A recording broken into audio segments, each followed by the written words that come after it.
क्योंकि life is very hard in the villages.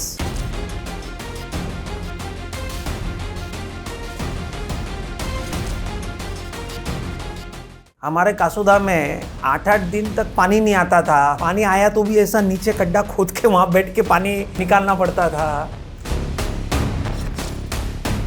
हमारे घर की परिस्थिति एकदम साधारण थी, मगर तब सीओईपी में 180 रुपए हमारी 6 महीने की फी थी। 180 और 360 रुपए में मैं इंजीनियर हुआ हूँ। पिताजी ने बोल दिया था मेरे को, भैया अभी तू इंजीनियर हो गया है, अभी मैं पैसे नहीं भेजने वाला, अभी तू तेरा देख। और मुझे खुशी है कि पूना में के उस जमाने में जो 100 से ज़्यादा प्लांट है बड़े बड़े, जैसे यहाँ पे शिरवाई में तब गोदरेज आया था, गोदरेज ने भी प्लांट लगाया, तो उसका पूरा प्लांट मैंने लगाया। वही है भाऊ कि आपने फिर ट्रांजिशन कैसे किया बिजनेस से इस सोशल एंटरप्रेन्योरशिप में। हर काम हमको बिजनेस के लिए नहीं करना चाहिए, कुछ काम हमको सोसाइटी के लिए भी करना चाहिए। और दूसरी बात, बहुत इंपॉर्टेंट बात जो मेरे बाद में ध्यान में आई, आपके ओवरऑल टेन्योर में आई थिंक सबसे बड़ा प्रोजेक्ट जो आपने किया अभी 75 करोड़ का आपका प्रोजेक्ट था। मतलब आज एमबीपीएम ब्रांड जो है ना, वो इतने हजारों स्टूडेंट निकले हॉस्टल से, ब्रांड बहुत बड़ा है। एजुकेशन के फील्ड में अपने समाज की सबसे बड़ी काम करने वाली संस्था है। जैसे भी बॉम्बे प्रोजेक्ट हमारा 80 करोड़ का प्रोजेक्ट है, अभी तक हमने एक ईंट भी नहीं रखी, तो अभी 5 करोड़ रुपए हमारे अकाउंट में आ चुके हैं और 33 करोड़ का डोनेशन डिक्लेयर हो चुका है। हेलो दोस्तों, आज के जो हमारे गेस्ट है वो है अतुल जी लाहोटी। उनके बारे में सबसे स्पेशल चीज है, पढ़ाई में जब वो 10th में थे, he was 42nd rank in SSC. COEP he was 8th rank. Then he did MBA from Pumba, first rank in the entire university. उसके बाद में वो आए मैन्युफैक्चरिंग इंडस्ट्री में, उसमें भी वो नंबर 1। उसके बाद में वो आए सोशल वर्क में, स्पेशली MVPM में ही was president for 10 years, highest tenure as a president, उसमें भी वो नंबर 1। इतने बड़े बड़े प्रोजेक्ट 75 करोड़ 80 करोड़ ऐसे ऐसे प्रोजेक्ट और ऐसे ऐसे बड़े बड़े डोनर्स आ रहे हैं और डोनेशन दे रहे हैं। Today MVPM is a brand and it's because of leadership. Everything happens because of leadership. तो दोस्तों, इस पॉडकास्ट में आप बहुत चीज सीखोगे कि नेटवर्किंग क्यों करना चाहिए। हमें पता है network is your net worth, but इन्होंने उसमें प्रूव करके दिखाया है। He is best at execution. Ideas तो बहुत लोगों के पास होती है, अतुल जी के पास सबसे मेन स्किल है एग्जीक्यूशन स्किल, कोलैबोरेशन स्किल। सबको साथ में लेके कैसे कोई प्रोजेक्ट को, बड़े से बड़े प्रोजेक्ट को आप एग्जीक्यूट कर सकते हो, ये हम सीखते हैं अतुल जी से। और ऐसे बहुत सी चीजें उन्होंने पॉडकास्ट में शेयर की है। तो आइए दोस्तों, चलते हैं पॉडकास्ट की तरफ।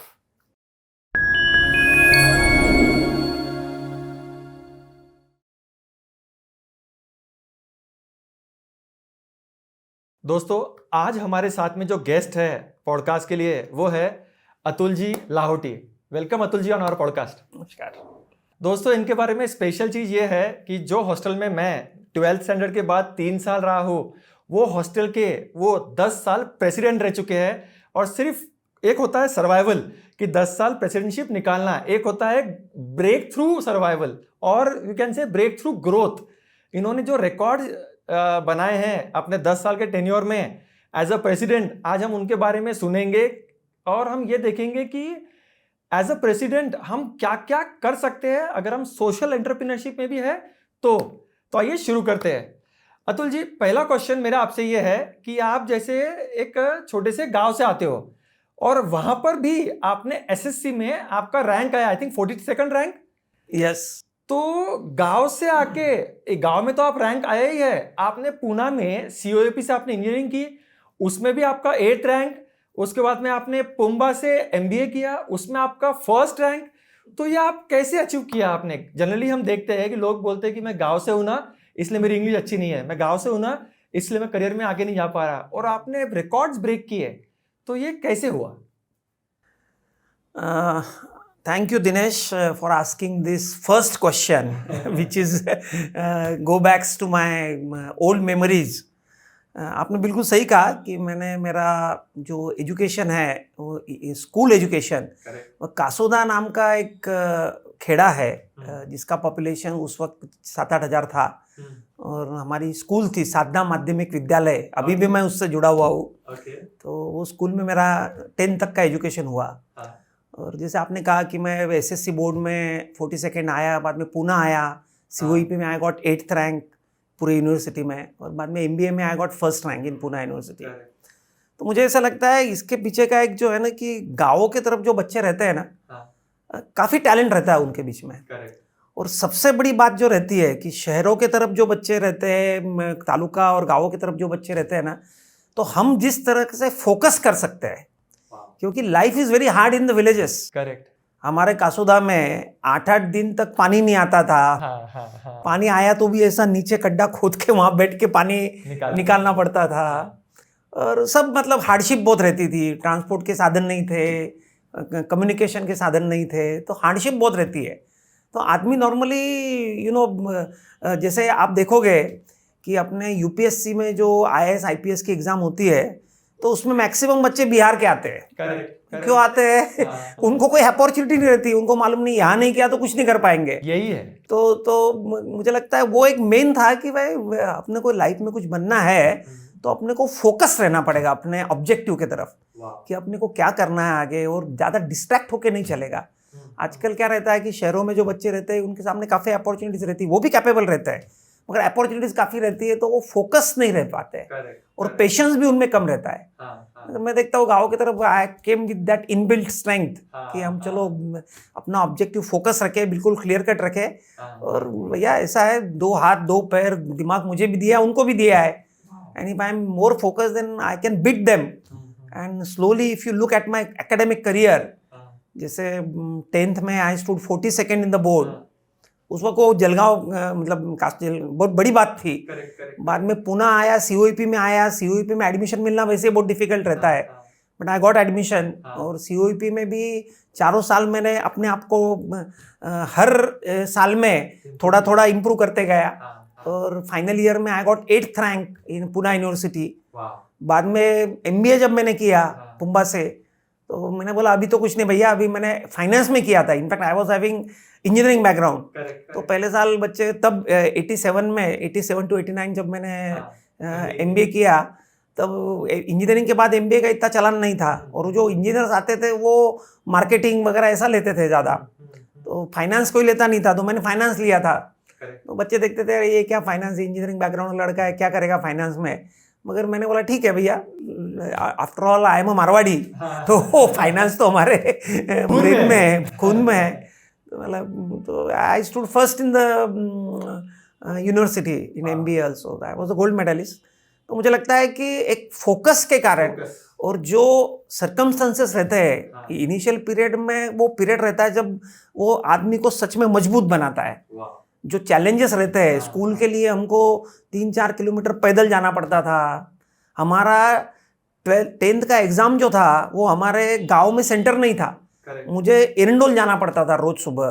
पेपर के दिनों में उस ज़माने में 40 साल पहले एरंडोल जाने का, सेंटर पे नए जगह पे जाने का, वहाँ पेपर लिखने का, वापस आने का, all this things they really mould you, they give you the importance of the time, importance of the people, और आपका टाइम आपको कैसे यूज़ करना चाहिए, फोकस कैसा रखना चाहिए, ये बातें बहुत इंपॉर्टेंट रहती है। और मुझे लगता है कि गाँव के तरफ के बच्चे जो हमारे जैसे रहते हैं, वो ये सबसे बड़ा एडवांटेज उनको है।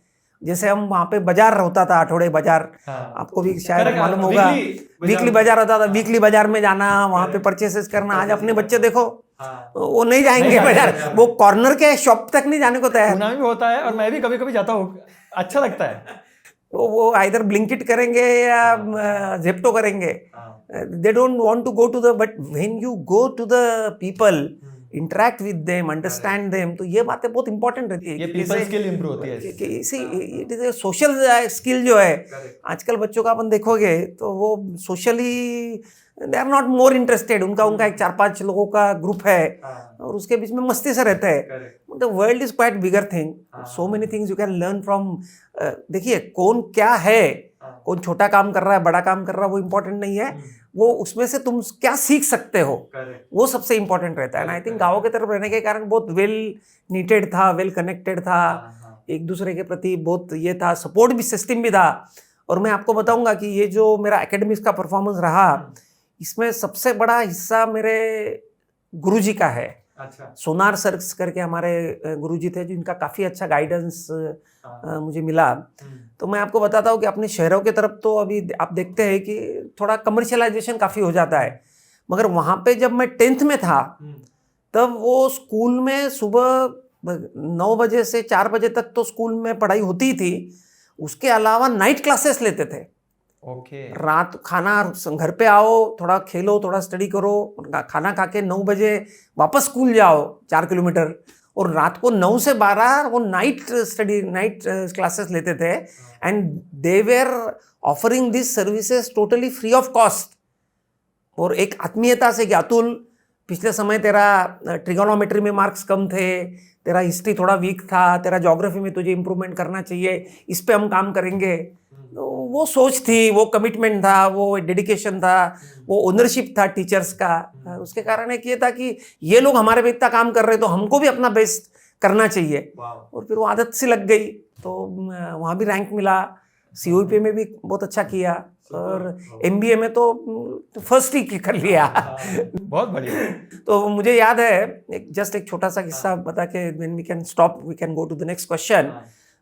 हमारे राजेश परचुरे करके एक सर थे MBA में, जो हमको इकोनॉमिक्स सिखाते थे। गोखले यूनिवर्सिटी जो है उसके वो अभी वाइस चांसलर थे, अभी जस्ट रिटायर हुए वो।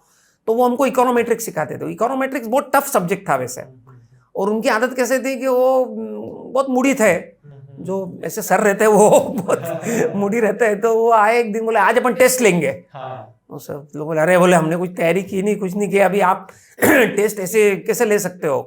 बोले नहीं, बोले मेरा सिस्टम यही है, मैं आज टेस्ट, सरप्राइज थे, और ये टेस्ट तुम्हारे फाइनलिस्ट में काउंट होगी। और उन्होंने एक सिंपल 10 क्वेश्चंस हमको दिए, और वो जो 10 क्वेश्चंस उन्होंने दिए, और मेरी तो आदत थी, मैं रोज रिव्यू करता था, थोड़ा सा पढ़ना भी मेरा रहता था। तो 10 में से 8 क्वेश्चंस मेरे राइट आ गए, और सेकंड बेस्ट जो था उसके 4 ही राइट आए। तो उस दिन से फिर मतलब काफी कॉन्फिडेंस भी बढ़ा कि ठीक है भैया, आप बहुत अच्छा कर सकते हो। राजेश परचुरे जो थे, बहुत वेल नोन नाम है इकोनॉमिक्स में, काफी बुक्स भी बाद में उन्होंने लिखे फाइनेंस के। उन्होंने भी मेरे को बहुत अप्रिशिएट किया कि अरे तू इंजीनियरिंग बैकग्राउंड का रह के तू टॉप कर रहा है यहाँ पे, बहुत अच्छी बात है। And that help me to do even better, you know, it is a encouragement from the teachers, encouragement from your parents, encouragement from your friends, that helps you to exceed in all the field where you are working. So वो चलते गए और मिलता गया। वो उसके लिए काम नहीं किया, रैंक आना चाहिए इसलिए स्टडी नहीं किया, अपना काम करते गए, रैंक आती गई। ऐसा वो बहुत बढ़िया। भाऊ, आपने फिर आपका एजुकेशन खत्म होने के बाद पहले जॉब किया, और फिर आपने अपना खुद का बिजनेस शुरू किया, आभा इंडस्ट्रियल कॉर्पोरेशन 1990 में। तो ये ट्रांजिशन आपने कैसे किया? क्योंकि बहुत से लोग करना चाहते हैं, जॉब से बिजनेस आना चाहते हैं, तो आपका माइंडसेट क्या था उस वक्त? इसमें कैसा था दिनेश, मैं 1986 में COEP से इंजीनियरिंग पास आउट हुआ। उसके बाद कैंपस में काफ़ी कंपनियां आती थी, और COEP वैसे भी मतलब जब COEP का स्टूडेंट बाहर पढ़ता है तो 3 जॉब लेके बाहर पढ़ता है, अभी तो उससे भी ज़्यादा लेके बाहर पढ़ता है शायद। तो तब मेरे को बजाज ऑटो का मिला, तो 3-4 कंपनी मिली थी, उसमें फिर बजाज ऑटो मैंने सिलेक्ट की। वेल नोन नाम था, पूना में था, अकुर्ड में था, तो मैं बजाज ऑटो ज्वाइन हुआ। साल भर वहाँ पे बहुत अच्छा काम हुआ। अगर बजाज ऑटो में काम कर रहा था तब वो जो अपना एक मारवाड़ी दिमाग जो रहता है ना, वो कहीं ना कहीं बैकग्राउंड में चलते रहता था कि ये हम दूसरे के लिए कितने दिन काम करें, और जो अपने को काम करना है टोटल फ्रीडम रहेगा, ये रहेगा। और Bajaj Auto is no doubt बहुत प्रोफेशनली मैनेज कंपनी है, उसमें भी बहुत अच्छा एक्सपोजर मिला। साल भर ही मैं रहा बजाज ऑटो में एज ए ट्रेनिंग इंजीनियर, मगर उसमें भी मैंने काफ़ी कुछ किया। तो मैं मोटरसाइकिल डिवीजन में था, तो क्वालिटी इंप्रूवमेंट प्रोग्राम्स में मैंने बहुत अच्छा काम किया। तो मेरे सीनियर थे शानबाग करके, वो काफ़ी खुश हुए, मेरे को अवार्ड भी उन्होंने दिया, एम्प्लॉय ऑफ द क्वार्टर करके अवार्ड भी मेरे को मिला बजाज ऑटो में। तो तभी मैंने सोच लिया था कि ये करेंगे। फिर बाद में काफ़ी लोगों से मैं मिलते रहता था, मेरी पहले से आदत थी कि लोगों से मिलता रहूँ, उनसे बातचीत करता रहूँ, कुछ सीखता रहूँ, क्योंकि हम भले छोटे बच्चों से मिले या कोई 80 साल के सीनियर आदमी से मिले, अपने को कुछ ना कुछ सीखने को तो मिलता ही है। तो मैं बात करते रहता था, सीखते रहता था। तो मैं ऐसे ही वो कुछ लोगों से मिला, तो बोले अरे तू टेक्निकल बैकग्राउंड है तेरा, तुझे मैनेजमेंट आएगा तो तू इंडस्ट्री में अच्छा कर सकेगा। अच्छा। और तब क्या था कि गांव से आए हुए थे, थोड़ा इतना एक्सपोजर नहीं था, तो वो बात दिमाग में बैठ गई। मगर ये टेक्निकल भैया, COEP no doubt is one of the best technical institute, मगर तब मैनेजमेंट के सब्जेक्ट उसमें नहीं रहते थे। मार्केटिंग कैसा किया जाए, फाइनेंस कैसे मैनेज किया जाए, एचआर कैसा करना चाहिए, मार्केट सर्वे कैसा होगा, प्रोडक्ट को डिमांड है नहीं है, सस्टेन कैसा करोगे लॉन्ग टर्म में, ये सब बातें थी। तो फिर सोचा नहीं चलो एमबीए करना चाहिए। तो एमबीए के लिए फिर मैंने तब की जो एग्ज़ाम थी तब दी। तब मुझे सिम्बोसिस में भी मिला, पुम्बा में भी मिला, मगर सिम्बोसिस तब अटेंडेंस बहुत था। और मेरे पिताजी ने बोल दिया था मेरे को, भैया अभी तो इंजीनियर हो गया है, अभी मैं पैसे नहीं भेजने वाला, अभी तू तेरा देख। Symbiosis that way was one of the best college at that time, मगर मैं सिम्बोसिस में मिलने के बावजूद मैंने लिया नहीं। अच्छा। क्योंकि फिर मैंने देखा वो सिम्बोसिस में अटेंडेंस वगैरह बहुत टफ रहता था। अच्छा। वाला अपने को तो थोड़ा बहुत अपना खुद कमाना भी है और कमाना भी है, कर पढ़ाई भी करना है। तो फिर मैंने पुम्बा में लिया। PUMBA was also very good, उनका टाइमिंग भी अच्छा था, 2 से 7 टाइमिंग था, 8 बजे तक। अच्छा। तो सुबह का टाइम हमको मिल जाता था थोड़ा काम करने के लिए। हाँ। तो इसलिए फिर मैं उनसे भी अटैच हुआ। और बाद में तब मैं सुबह के टाइम मिटकॉन से अटैच हुआ। अच्छा। महाराष्ट्र इंडस्ट्रियल टेक्निकल कंसल्टेंसी जो है, हाँ। तो तब उनके छोटे छोटे असाइनमेंट्स में लेता था। ओके। तब मुझे याद है कि कोई एक एंटरप्रेन्योर को HDAP बैग्स बनाने के थे, तब नया नया चालू हुआ था 87-88 में। तो वो धुलिया में उसको प्लान चालू करना था। तो मिटकॉन ने बोला आप धुलिया जाइए, ये प्रोडक्ट वहाँ पे कितना खपता है, इसकी डिमांड कितना है, ये बनता कैसे है, बनाने वाले वहाँ पे कौन है, क्या प्राइस पे बिकता है, मार्केट कैसा है, जो बना रहे वो प्रॉफिट में बना रहे क्या कैसा कर रहे हैं, सब आप पता करके लाइए। बोला ठीक है। तो फिर वो मेरा पहले असाइनमेंट था मिटकॉन में। तो फिर मैं धुलिया गया, 4 दिन वहाँ रुका।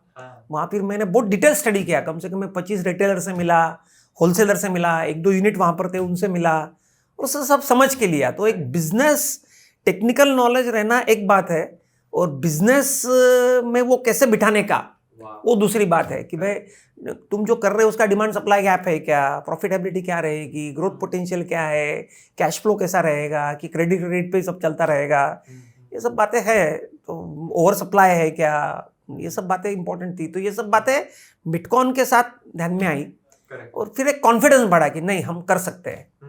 तो फिर बाद में जब मेरा MBA पूरा हुआ, फॉर्चुनेटली फर्स्ट रैंक भी मिल गया, 3-4 जॉब के ऑफर भी बहुत अच्छे थे, TCS वगैरह सब आए हुए थे तब नए नए। तो बहुत अच्छे ऑफर्स आए थे, मगर मैंने सोचा था कि नहीं अभी जॉब नहीं करेंगे। अच्छा। फिर मैंने सोचा कि नहीं अभी अपन खुद का ही कुछ करेंगे।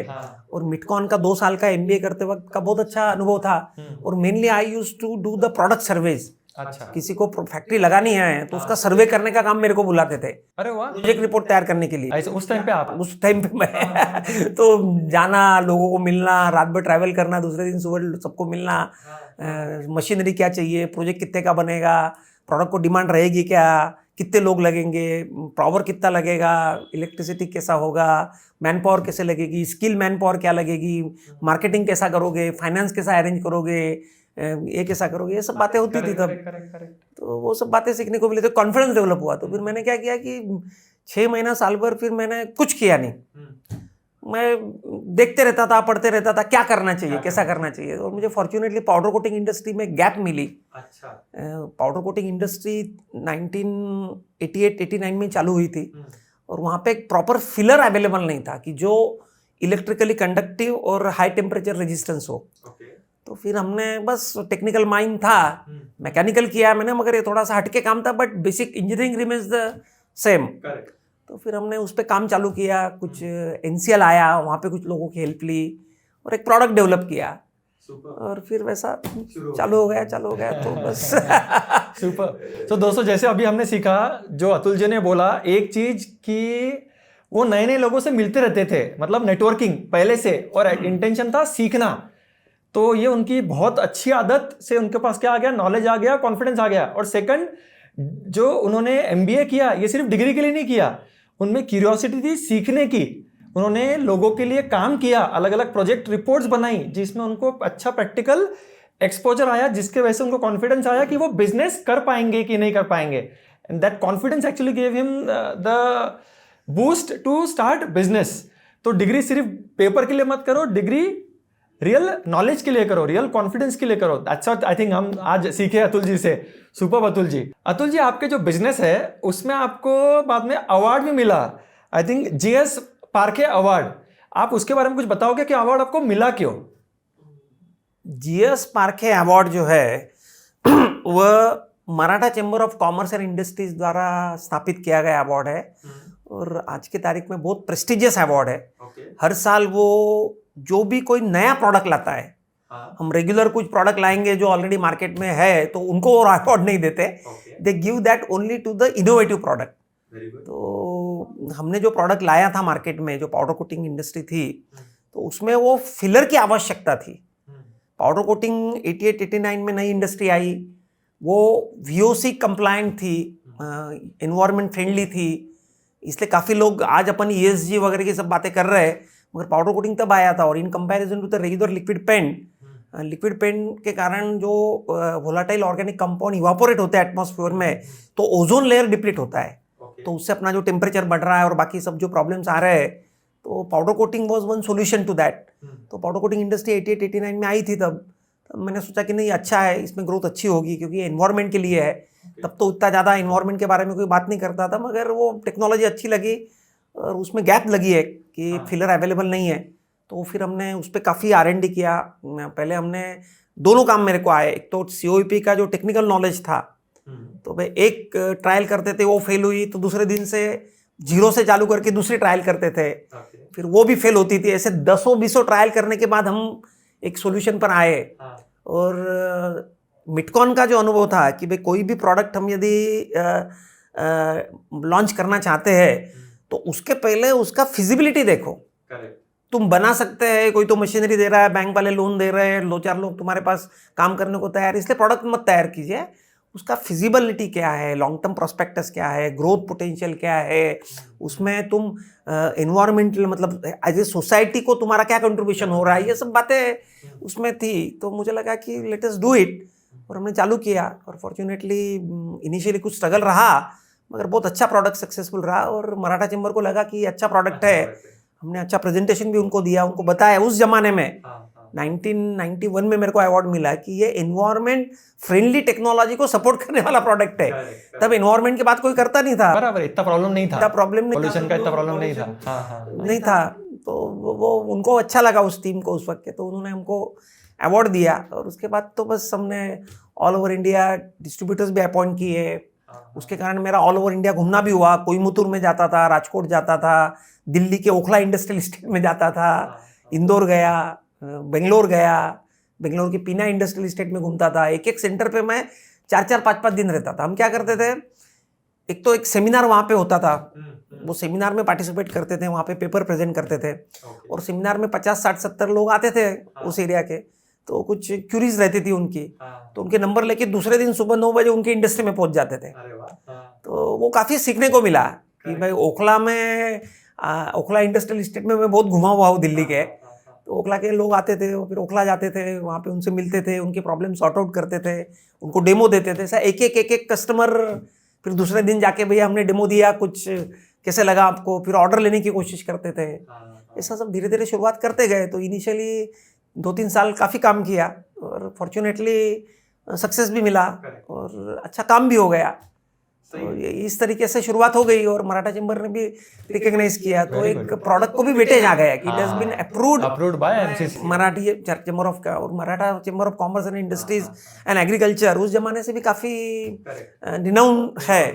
तो वो एक अच्छा मिल गया, बेस अच्छा मिल गया, एक विजिबिलिटी भी अच्छी आ गई, ब्रांड अच्छा हो गया और कस्टमर कनेक्ट भी अच्छा था। डीलर्स को भी हमने अच्छा डेवलप किया कि भैया तू पाउडर के साथ साथ हमारा प्रोडक्ट भी बेचेगा तो तुझे एडिशनल मिलेगा।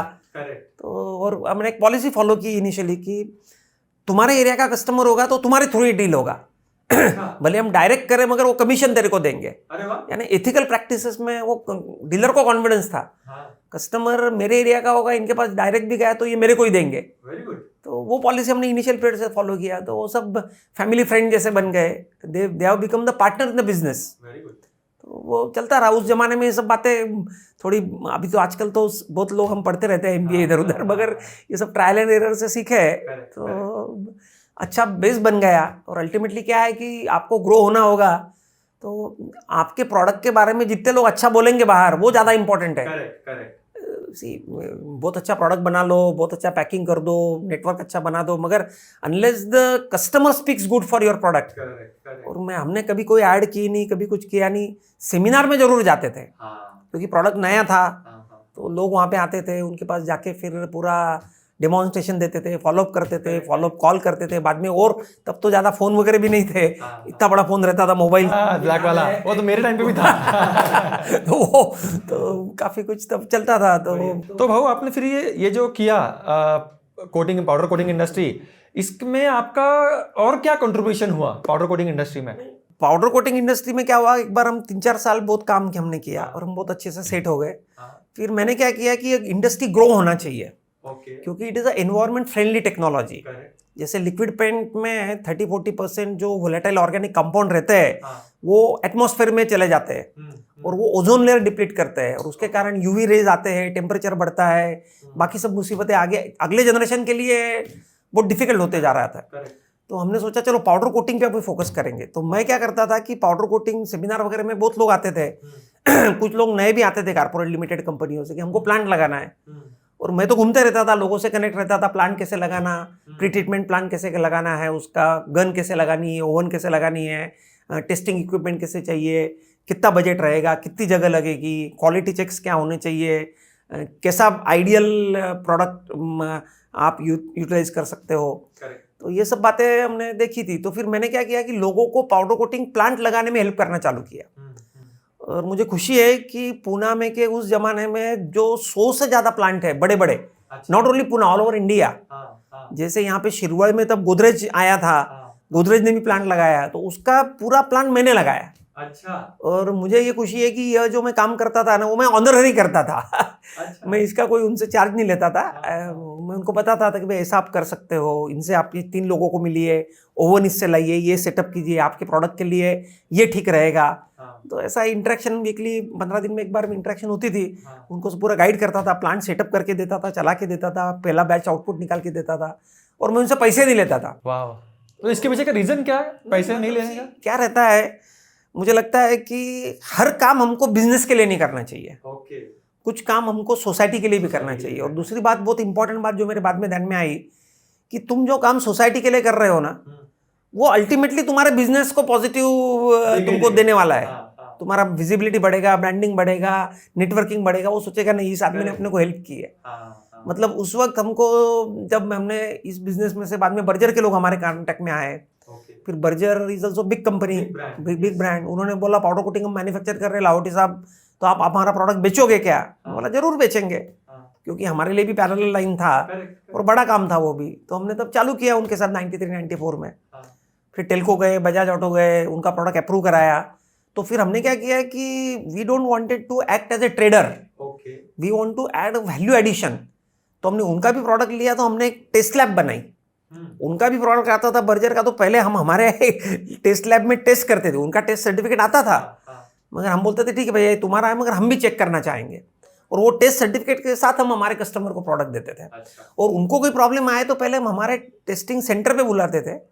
वो प्रॉब्लम पहले कोई प्रोसेस में डेविएशन हुआ इसलिए आया है क्वालिटी में, सब चेक करते थे और बाद में बर्जर को रिफर करते थे। तो उसके कारण हुआ ये टोटल पैकेज जो हमने कस्टमर को दिया, तो customer became our life long customer. और मतलब मैं बोल सकता हूँ कि more than around 25 years I have ruled powder coating industry. और आज भी आप जो पुराने लोग हैं, अभी तो मैं ज़्यादा नहीं देखता हूँ, जाता भी नहीं हूँ मार्केट में, मगर जब मैं एक्टिव था तब मेरा नाम जो है वो मार्केट में चलता था। ये अतुल लाहौटी की तरफ से मैं ले रहा हूँ, तो भाई तुम्हारी क्वालिटी सही है, तुमको सही डील मिलेगा। ये मतलब एक तब का ज़माना था। और काफ़ी प्लांट मैंने सेट भी किए, तो वो मेरे से ही लेते थे। तो वो, और I used to always command the premium prices. कोई आता था बोलता था साहब हमको तो ये 100 रुपये में मिल रहा है, आपका 110 है। भैया मेरा प्रोडक्ट, मेरा प्राइस तो 110 है, क्योंकि मैं आपको सिर्फ प्रोडक्ट नहीं दे रहा हूँ, I am giving you total services, I am taking total ownership. तुम्हारा प्लांट सेटअप करने में हेल्प कर रहा हूँ, तुम्हारे जो बैचेस है वो तुम पैनल हमारे पास भेजिए, उसका टेस्टिंग मैं आपको दे रहा हूँ, ओवन कैलिब्रेशन सर्विसेज दे रहा हूँ, नए कस्टमर के लिए मिलाने के लिए तुम्हारी कोशिश कर रहा हूँ। तो ये सब बातें मैं कर रहा हूँ। तो मैं तो 110 में बेचूंगा भैया, तेरे को लेना है तो लेने। तो superb, good strategy to sell at premium, very good. तो प्रीमियम हम लेते थे और बहुत अच्छा तब था। तो ऐसा वो ये एक अचीवमेंट है कि भाई काफी लोगों को मतलब सब बातें तुम कैश फ्लो के लिए नहीं कर सकते, कुछ रिलेशनशिप के लिए होने चाहिए। तुमको you get at the end of the day एक समाधान मिले कि चलो तुमने इतने लोगों को हेल्प की है प्लांट लगाने में, और ultimately it come backs no, whatever you do go for the society वो 100 टाइम्स इट गिव्स बैक, ऐसा मेरा अनुभव है। डेफिनेटली है। तो सब मिला मेरे को, आगे क्या नहीं मिला, एवरीथिंग आई गॉट। भाऊ जैसे हम जानते तो है कि हर बिजनेस में अगर मेंटर मिल जाए तो दैट बिकम्स इजी, तो आपके लाइफ में मेंटरशिप का क्या इंपॉर्टेंस रहा है कि आपके भी कोई मेंटर थे, और आपके मेंटर में से सबसे बेस्ट मेंटर आपको कौन अभी याद रहता है? देखिए बहुत अच्छा सवाल आपने पूछा, क्योंकि मैं मेनली दो मेंटर को याद करूंगा। एक तो हमारे कासोदा में जब मैं पढ़ता था, 10th तक का मेरा एजुकेशन कासोदा में हुआ, जैसे कि मैंने बताया, तो वहाँ पे हमारे सोनार सर थे।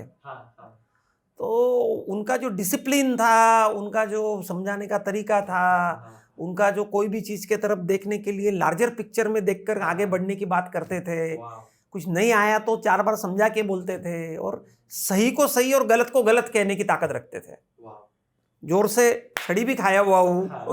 तो सोनार सर मेरे एक मेंटोर थे, जो एकेडमिक मेंटोर बोल सकते हैं initial. That was the foundation actually, जहां से आपकी बिल्डिंग बहुत स्ट्रांग बनी। तो सोनार सर थे, उनको मैं अभी भी जलगांव जाता हूँ, तो अभी 2 साल भर पहले ही वो एक्सपायर हो गए, मगर अभी तक मैं जलगांव जाता था, तो अभी जलगांव में सेटल थे, जाता था उनके साथ, घर पे जाता था, और मैं बोलता हूँ इतनी खुशी होती थी उनको। यू नो 40 साल 50 साल के बाद तुम्हारा कोई बच्चा आ रहा है, तुमसे बात कर रहा है, उनके फैमिली के उनके बच्चों को मैं बोलता था कि मैं आज जो भी हूँ सर के कारण हूँ।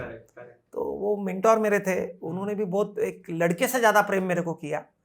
It is a two way, अपने को भी उनका रिस्पेक्ट देना चाहिए, उनकी बातें इम्प्लीमेंट करनी चाहिए, और उनको भी निस्वार्थ भावना से अपने पीछे खड़ा रहना चाहिए। तो ये बातें थी। तो वो सोनार सर मेरे एक मेंटोर थे। दूसरे मेरे मेंटोर जो है, जो बिजनेस और सोशल फील्ड में, वो राम कुमार जी राठी। अच्छा। हाँ, राम कुमार जी राठी 91 में विद्या प्रचारक के अध्यक्ष हुए। 87 to 89 में लाहौटी हॉस्टल में था। बाद में थोड़ा इनिशियल मेरा ये आभा इंडस्ट्रियल कॉर्पोरेशन वगैरह का सेटिंग चल रहा था, तो उसमें मेरा थोड़ा सा टाइम गया। बाद में 92-93 से मैं भी MBPM में थोड़ा सा एक्टिव हो गया था।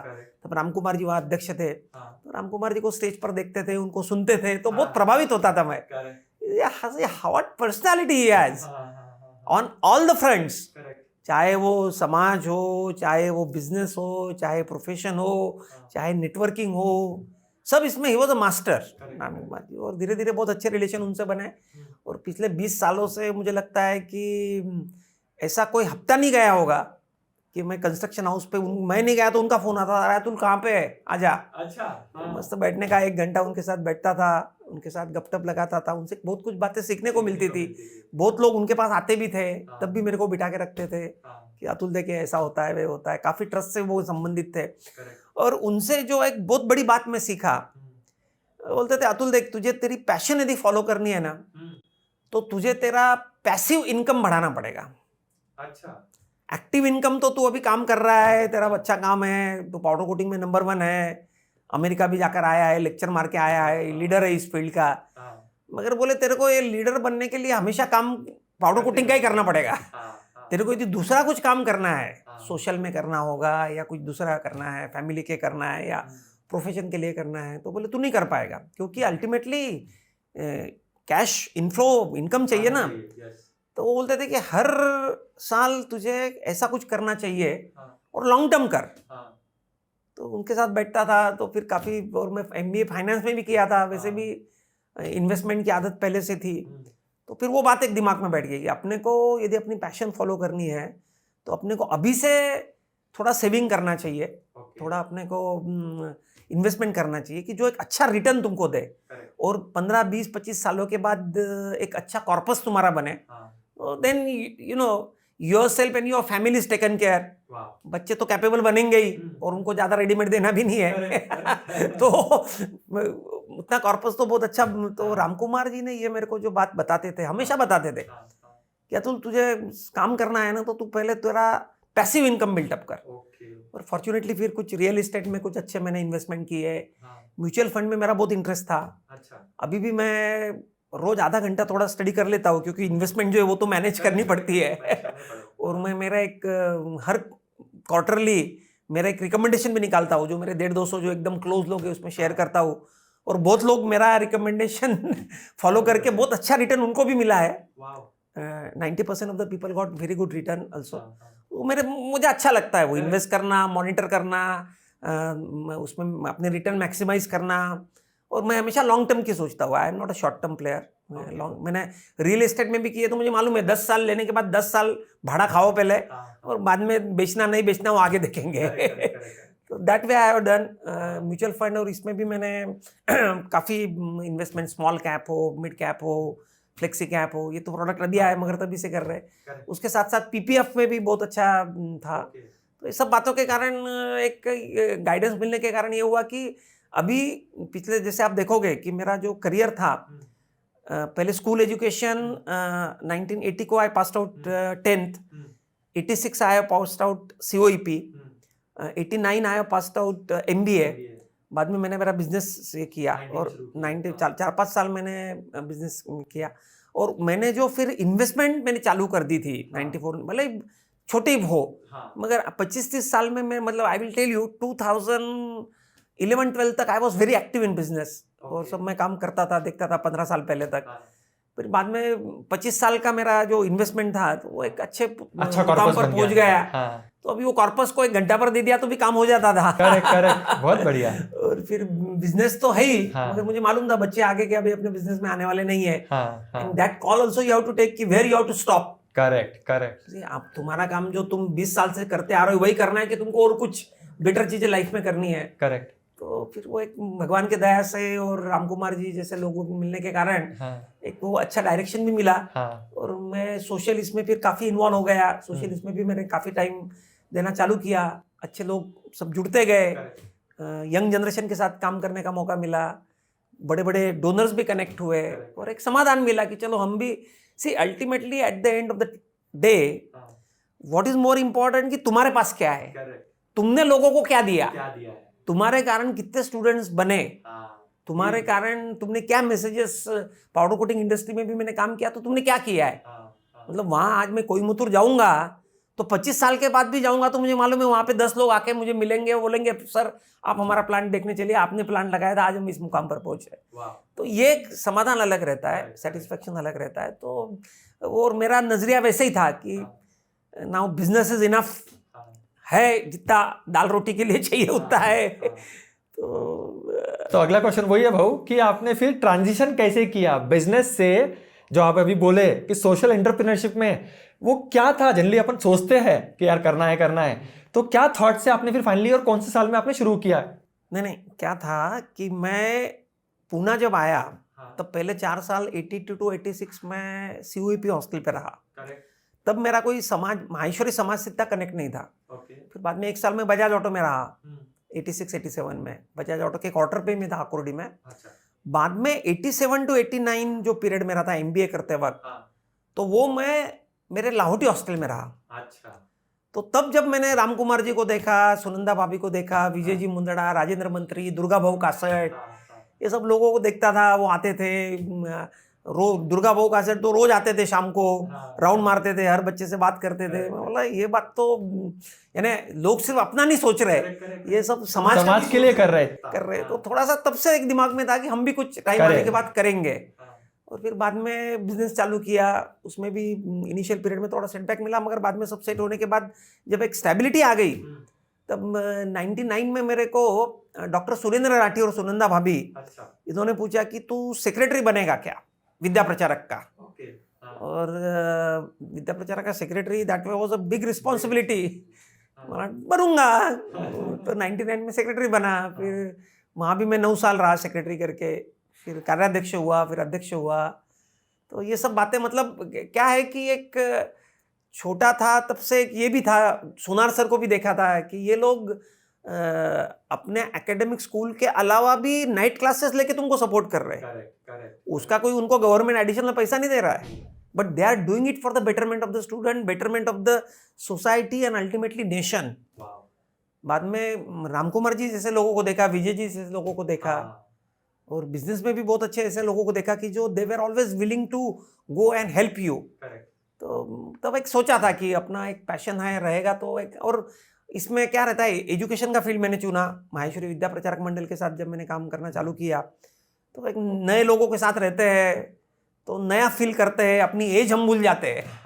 और I right from beginning I was fond of new technologies. जैसे अभी भी मैं एआई वगैरह का थोड़ा बहुत देखते रहता हूँ, चैट जीपीटी यूज़ करता हूँ, एआई का 28 दिन का कोर्स भी मैं अभी कर रहा हूँ। तो ये बातें मतलब एक नए सीखने की चाह पहले से थी। तो ये नए बच्चों में रहने के कारण थोड़ा सा you have to constantly upgrade yourself, ये एक बात दिमाग में थी और मुझे अच्छी लगती थी। तो ये इस कारण फिर एजुकेशन की फील्ड में था। फिर संस्था में अच्छा लोगों के साथ काम करने का मौका भी मिला, रिस्पॉन्स भी अच्छा मिला, फिर बड़े प्रोजेक्ट्स भी लिए, सब लोगों ने सराहाया भी मेरा काम। तो एक उत्साह बढ़ता गया कि नहीं चलो अच्छा काम करना है, और करते रहे। तो आपके जो आप आई थिंक आप हाईएस्ट नंबर ईयर्स आप प्रेसिडेंट थे, 10 साल आप प्रेसिडेंट थे। आई थिंक अभी आप लास्ट ईयर ही आप इस साल या लास्ट ईयर ट्रस्टी इस साल ही आपने प्रेसिडेंटशिप से ये किया। तो आपके ओवरऑल टेन्योर में आई थिंक सबसे बड़ा प्रोजेक्ट जो आपने किया अभी 75 करोड़ का आपका प्रोजेक्ट था, उसके बारे में थोड़ा बताएंगे हमको। नहीं, मैंने क्या देखा कि विद्या प्रचारक मंडल जो है इसका पोटेंशियल बहुत ज्यादा है। मतलब आज MBPM ब्रांड जो है ना, वो इतने हजारों स्टूडेंट निकले हॉस्टल से, हजारों स्टूडेंट्स को स्कॉलरशिप दी हुई है और इतने लोगों को हेल्प की हुई है। तो डेफिनेटली ब्रांड बहुत बड़ा है एजुकेशन के फील्ड में। अपने समाज की सबसे बड़ी काम करने वाली संस्था है पूरे भारत में। 4.5 करोड़ का ईयरली आउटले सिर्फ नीडी बच्चों के लिए है। किसी को लैपटॉप दो, किसी को हॉस्टल में फ्री शिप दो, किसी को स्कॉलरशिप दो, किसी को अवार्ड दो, किसी को स्किल सेट्स डेवलप करने के लिए, कुछ कोर्सेज के लिए हेल्प करो, ये सब बातें होती है। तो तब मैंने देखा कि हमने को इंफ्रास्ट्रक्चर भी, ये जो ब्रांड अपना है, तो ये ब्रांड बिल्ड करने के लिए और अपने को एक्सपांड भी करना चाहिए। तो तब मैंने शुरुआत में देखा कि Lahoti hostel is one of the best activity of MBPM। मगर समय के साथ हम नंबर नहीं बढ़ा पा रहे थे क्योंकि कंस्ट्रेंट थे, फाइनेंशियल कंस्ट्रेंट थे।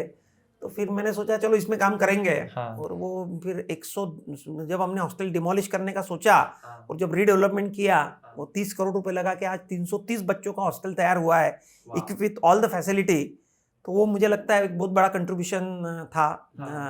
क्योंकि पूना ऐसी जगह है जहाँ पे सब बच्चे आते हैं एजुकेशन के लिए। तो अपना समाज के वैल्यूज और समाज का कल्चर इंटैक्ट रखने के लिए हमें चाहिए कि उन्हें एक साथ जोड़ कर रखे, समाज से भी जोड़ के रखे और वो अगले जनरेशन को एक साथ भी जोड़ के रखे। तो को एजुकेशन जैसे एक ही प्रेमाइसिस में बॉयज हॉस्टल, गर्ल्स हॉस्टल भी हमने किया। तो ये लाहौटी हॉस्टल का डेवलपमेंट 30 करोड़ के कॉस्ट पे जो हुआ, वो एक वन ऑफ द बिगेस्ट हमारा ड्रीम था। वो सभी लोगों के कारण हम कर पाए, सपोर्ट के कारण, डोनर्स के सपोर्ट के कारण। कॉन्ट्रैक्टर बहुत अच्छे मिले, छोटे मोटे डोनेशन भी मिले, कार्यकर्ताओं ने बहुत अच्छा सपोर्ट किया। और दूसरा एक, मैं हमेशा बॉम्बे जाता था। मैं सोचता था ये बॉम्बे इतना बड़ा शहर है और यहाँ पे हमारा प्रेजेंस बिल्कुल नहीं है। तो just we have one boys hostel at Mulund. इतने बड़े बॉम्बे में महाराष्ट्र की सबसे, इंडिया की सबसे पुरानी एजुकेशन की इंस्टीट्यूट है MBPM, और अपना गर्ल्स हॉस्टल नहीं है। फॉर्चुनेटली 2018-19 में सिडको का एक ऐड आया, वो मैंने पढ़ लिया कि वो प्लॉट दे रहे थे अच्छा हॉस्टल के लिए। तो फिर मैंने उसका स्टडी किया, फिर जाके विजिट्स किया, फिर आइरोली का एक आइडेंटिफाई किया, फिर बॉम्बे की टीम ने भी काफ़ी हमको हेल्प किया। और वो बिडिंग करके वो प्लॉट हमको मिला, फिर डोनर भी मिल गए। वो 15 करोड़ के लागत से वो हॉस्टल भी बना और आज के तारीख में बहुत अच्छे से वो हॉस्टल चल रहा है। तो we got that presence also. 2 बड़े प्रोजेक्ट मैंने पूरे किया। तो ये 2 बड़े प्रोजेक्ट पूरने के बाद मुझे ध्यान में आया कि MBPM की ताकत बहुत है, ये हिडन ताकत थी। पहले ऐसा था कि 1-2 करोड़ का भी कोई प्रोजेक्ट चालू करना तो लोग बोलते थे पैसा आएगा क्या, कहाँ से आएगा, कैसे आएगा, क्या आएगा। और आज के तारीख में तो हम बिल्कुल मतलब आज MBPM में एक ऐसा ब्रांड बना है कि मतलब हमारा सपना था और वो आज साकार हुआ है कि मैं चाहता था कि कोई भी डोनर अपने माहेश्वरी समाज का यदि डोनेशन करना चाहे तो पहला नाम उसके दिमाग में MBPM आना चाहिए। उस लेवल तक MBPM को लेके जाना है। बहुत बढ़िया। और ट्रांसपेरेंस से काम करना है। डोनर की भी रिक्वायरमेंट अलग अलग रहती है। तो किसको क्या चाहिए, कैसा चाहिए, you have to walk with them. तो वैसा करके आगे बढ़े। तो अभी तो ऐसा है कि पिछले साल रिकॉर्ड 10 करोड़ का डोनेशन मैंने एमबीपीएम में लाया, सबने लाया, सब लोगों ने लाया। I was at the four front, काम तो सब पूरी हमारे टीम थी 400 साथ में, पूरी टीम साथ में थी, तो 10 करोड़ का donation is a big thing. Correct correct. और अभी जिस हिसाब से प्रोजेक्ट्स चल रहे हैं, बॉम्बे का प्रोजेक्ट चल रहा है 80 करोड़ का, सोलापुर का 40 करोड़ का प्रोजेक्ट चल रहा है, और इसमें हम बहुत अच्छे नाम से भी जुड़ पाए। जैसे अपने दमानी जी है डी मार्ट के, वो हमें बॉम्बे हॉस्टल में जुड़े। आरआर केबल के काबरा जी है, वो जुड़े। अपने सत्यनारायण जी नोवाल जो सोलर एक्सप्लोसिव के है, वो जुड़े। और अभी इतने बड़े नाम जुड़ने के बाद बाकी लोग तो बोलते हैं ये जुड़े तो अपने को तो जुड़ना ही चाहिए। दमानी जी जहाँ पे दे रहे हैं, काबरा जी जहाँ पे दे रहे हैं, तो उन्होंने सब तो ड्यू डिलीजेंस जो आप चार्टर्ड अकाउंटेंट आप हो, करेक्ट ड्यू डिलीजेंस एमबीपीएम का हो चुका है। अभी अपने को सिर्फ ये देखो कि भाई अपना नाम कहाँ लगा रहा है, क्योंकि एमबीपीएम जो बोलेगा वो करेगा। हम कोई प्रोजेक्ट की शुरुआत करेंगे तो वो पूरा प्रोजेक्ट करके रहेंगे, और वो ऑपरेशनली भी we will be in the top 10 percentile, otherwise will exit that. ऐसा वक्त आएगा नहीं, क्योंकि हम जो करेंगे सोच समझ के ही करेंगे, and will be in the top 10 percentile. Hostel कर रहे हैं तो हमारा फर्स्ट प्रीफर्ड हॉस्टल चाहिए बॉयज के लिए, कॉलेज कर रहे हैं तो वैसा चाहिए। अभी सोलापुर में स्कूल जो बना रहे हैं, अभी से हमारी 600-700 एडमिशंस का बात होना चालू हो गया पहले साल में। तो जो भी करेंगे 2,500 स्टूडेंट्स का कैपेसिटी है ना उसका। हाँ, टोटल 2,500 स्टूडेंट का कैपेसिटी है, तो वो तो पहले साल से प्रॉफिट में रहेगा। अपार्ट फ्रॉम प्रॉफिट, सोशलिस्ट में कोई भी काम हम नंबर्स के लिए नहीं करते, फाइनेंशियल नंबर के लिए नहीं करते। हम करते हैं काम कि क्या इम्पैक्ट हम लाइफ पे ला सकते हैं, क्या बदलाव ला सकते हैं, पॉजिटिव बदलाव यूथ्स में। तो मुझे लगता है कि ये सब बातें बहुत इंपॉर्टेंट है, और डोनर भी कनेक्ट होते गए, और डोनर का कॉन्फिडेंस भी डेवलप हो गया विद्या प्रचारक मंडल के कैपेबिलिटीज में, क्योंकि ट्रांसपेरेंसी रहती थी, क्लियरिटी रहती थी, और डोनर्स को आजकल उनके पास सीएसआर रहता है, तो सीएसआर में ये प्रोजेक्ट हमारा फिट हो सकता है। और मेरा ऐसा था, पहले कोई भी प्रोजेक्ट डिक्लेयर करने के पहले मैं 2-3 महीना पहले उस पर ग्राउंड वर्क करता था, एक अच्छा प्रेजेंटेशन तैयार करता था आर्किटेक्ट से तय बात करके, और वो प्रेजेंटेशन के साथ हम जाता था। मैं आपको बताता हूँ, दमानी जी के पास अब जब गए, तब एक मीटिंग में उन्होंने हमको यस बोला, क्योंकि मैंने उनको एक आधे घंटे का प्रेजेंटेशन दिया। अपने पास लीगेसी तो है ही, 95 ईयर ओल्ड इंस्टीट्यूट है, इसके की बहुत ज्यादा बात करने की जरूरत पड़ती नहीं थी, मगर जब तक हम बोलेंगे नहीं और अच्छा प्रेजेंटेशन नहीं देंगे, 4.5 करोड़ रुपए का हेल्प हम नीडी बच्चों को करते हैं, ये बात तुमको बताना चाहिए ना लोगों को। नहीं तो लोगों को लगा ये ऐसे 2-4-10-20 लाख रुपए दे रहे होंगे।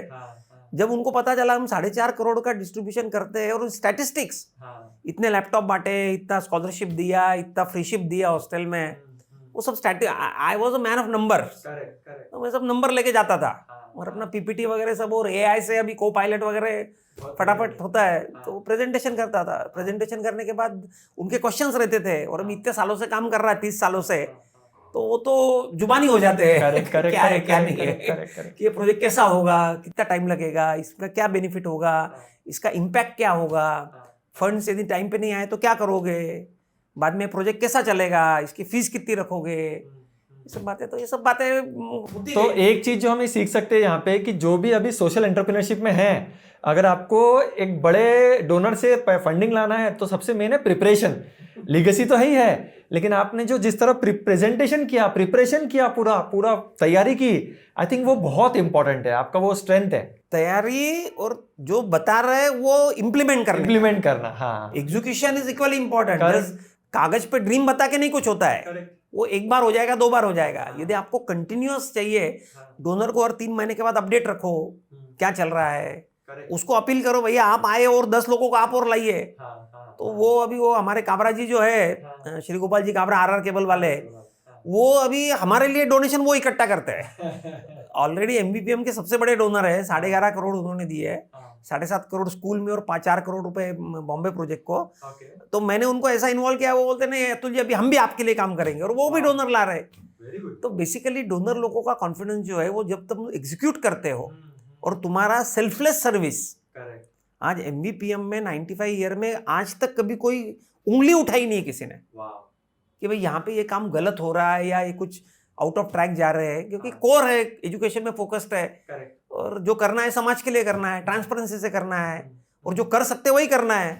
अननेसेसरी हम ऐसा नहीं बोलेंगे हमको 500 करोड़ की यूनिवर्सिटी बनाना है, वो भी बना सकते हैं, टाइम आने पे वो भी बनेगी, बट एज ऑन टुडे हमारी क्लियरिटी है तो वो मुझे लगता है डोनर का एक कॉन्फिडेंस बनता गया कि ये लोग जिन्यून है, समाज के उस हिस्से के लिए भी काम कर रहे हैं और ट्रांसपेरेंटली काम कर रहे हैं। और एक बार बड़े नाम जुड़ जाते हैं, अच्छे लोग जुड़ जाते हैं, तो फिर लोग ड्यू डिलीजेंस हो जाता है, बाकी लोग भी बिलीव करते हैं चलो भाई। जैसे भी बॉम्बे प्रोजेक्ट हमारा 80 करोड़ का प्रोजेक्ट है, अभी तक हमने एक ईड भी नहीं रखी, तो अभी 5 करोड़ रुपए हमारे अकाउंट में आ चुके हैं और 33 करोड़ का डोनेशन डिक्लेयर हो चुका है। तो वो सब गुडविल है, सब कार्यकर्ताओं का लगन है। और एनबीपीएम की एक लीगेसी ये भी रही है कि जो भी कार्यकर्ता आता है वो हमेशा के लिए जुड़ जाता है। जैसे मैं 35 सालों से मैं काम कर रहा हूँ, दुर्गा बाबू कासट ने 50 साल काम किया, विमला भाभी है, सुशीला भाभी है, सुनंदा भाभी है, राम कुमार जी है, विजय जी मुंदड़ा है, तो ये लोगों को देखा हुआ है। तो यहाँ पे जैसे हम बोलते हैं ना कि लॉन्ग टर्म में क्या है बिजनेस में, तो सोशल में भी तुमको लॉन्ग टर्म प्लेटफॉर्म देना पड़ेगा। तुमको यदि टैलेंट अट्रैक्ट करना है तो यहाँ पे भी लैडर है, पोजीशन किसको नहीं चाहिए, मगर पहले काम करो 5 साल 10 साल 15 साल, then you have good social career also. और उसका फायदा होता ही है, लोग तुमको जानते हैं, सब बातें आसानी से हो जाती है। कहाँ भी तुम जाएंगे तो तुम्हारे काम फटाफट काम होते हैं। तो और ज्यादातर अपन काम एमबीपीएम के ही काम करते हैं। करेक्ट। उनको पर्सनल एजेंडा लेके तो कहीं जाते नहीं है। भाऊ, जैसे आपने, जब मुझे पर्सनली पता है क्योंकि मैं भी जुड़ा हूँ, तो कुछ इनिशिएटिव जैसे धुनालय एक इनिशिएटिव है, मैं जुड़ा हूँ, तो मैं आपकी लीडरशिप जानता हूँ कि आप किस तरह लीड करते हो। तो उसमें आपने जितने एक्सपेरिमेंट किए, नए नए प्रोजेक्ट इनिशिएटिव शुरू किए, तो कुछ इनिशिएटिव सक्सेसफुल होते हैं और कुछ इनिशिएटिव फेल्स होते हैं। तो ये क्या आप शेयर कर पाओगे कि जो फेलियर आए उससे भी हम कुछ सीखते हैं, तो आपका इसके बारे में सोचना क्या है? करेक्ट।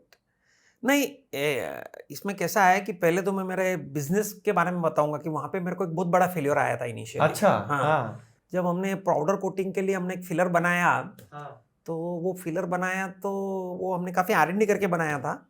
और जब वो मार्केट में लॉन्च किया तो उसमें 6 महीने के बाद ऐसा ध्यान में आया कि ये फिलर को फिनिश करने के लिए आधा पौन घंटा लग रहा है, और लोगों को क्या है, टाइम नहीं है, मैन पावर कॉस्ट बढ़ रही है, टाइम भी जा रहा है उसमें, तो वो प्रोडक्ट हमको मार्केट में से वापस लेना पड़ा। अच्छा। मगर फिर हमने बोला कोई बात नहीं, इस पे वापस काम करेंगे। फिर हमने NCL गए, बाकी और लोगों से कंसल्ट किया, उसमें कुछ कंपोजिशन चेंज किया, ट्रायल एंड एरर किया, R&D किया, और उसमें परफेक्ट प्रोडक्ट बनाया। और वो प्रोडक्ट बनाने के बाद आज तक बाद में हमने उस फॉर्मुलेशन को टच नहीं किया है, वो इतना स्टैंडर्ड प्रोडक्ट बन गया है। तो फेलियर तो देखो, it is a part of game, चाहे बिजनेस हो, समाज हो, सोशल वर्क हो, तुम्हारा प्रोफेशन हो। फेलियर तुम 10 काम करोगे तो 2 इसमें फेलियर आने ही वाला है। मगर वो फेलियर में से तुम क्या बातें लर्न करते हो और फेलियर को तुम कैसा लेते हो। See, failure you should take as a learning step, no why you are looking it as a failure. भाई ये बातें मेरे को सीखने को मिली। अभी मैं आपको एक एग्जांपल देता हूँ कि मैंने एमबीपीएम में बहुत कुछ नई बातें ट्राई की, जैसे आपने बताया। तो उसमें एक बात मैंने कोशिश की कि हॉस्टल का हमारी 500 की कैपेसिटी थी, और पूना में तो हजारों 2-2.5-3 हजार स्टूडेंट आते हैं, तो डिमांड बहुत ज़्यादा थी। तो मैं हमारे ट्रस्टी के पास गया 10 साल पहले, हम रेंटल हॉस्टल लाते हैं। तो 2-3 ट्रस्टी ने तो हमारे को आउटराइट रिजेक्ट कर दिया। क्या कर रहा है बोले, पागल, सोशलिस्ट में ऐसा रेंटल होता है क्या कभी? तो डोनर ढूंढ, जगह ला, बाद में अपन बनाएंगे फिर चालू करेंगे। मैं बोला देखिए, पूना का 10% पॉपुलेशन रेंट से रहता है, पूना में भी 10% स्टूडेंट्स आते हैं, वो भी सब रेंट से रहते हैं, काफ़ी स्टूडेंट जिनके पास हॉस्टल की फैसिलिटी नहीं है। तो इसमें कोई गलत नहीं है, और अपने को अच्छे प्रॉपर्टीज मिल सकते हैं, अपना रिपुटेशन है, अपना बैलेंस शीट भी अच्छा है, उनको सस्टेन अपन कर सकते हैं, स्टूडेंट को भी सब्सिडाइज कर सकते हैं। आप मेरे को ट्राई करने दो। अच्छा। तो ट्रस्टी के भी 2-3 मीटिंग हुए, और उन्होंने भी काफ़ी सोचा, पर उन्होंने बोला चलो ये नया आया है, कुछ करना चाहता है, लेट अस सपोर्ट हिम। और मैंने पहला लक्ष्मी हॉस्टल लिया। अच्छा। और लक्ष्मी हॉस्टल लेने के बाद इतना सुंदर हॉस्टल वो है, 210 लड़कों का हॉस्टल था। तब मैंने वहाँ पे पहले शैलेश मालू को बुलाया। शैलेश मालू वहाँ पे पर्वती इंडस्ट्रियल इस्टेट में उसका फैक्ट्री है। उसको बोला शैलेश भैया ले रहा हूँ, मगर मेरे को तो, मैं तो रहता हूँ उधर, तेरे को आना पड़ेगा, तेरे को देखना पड़ेगा। वो और मनोज मालू, अच्छा, दोनों को बुलाया। उन्होंने रिस्पॉन्सिबिलिटी ली, और आज के तारीख में जैसे लाहौटी हॉस्टल है उसी के बराबरी से लक्ष्मी हॉस्टल का एडमिशन चलता है।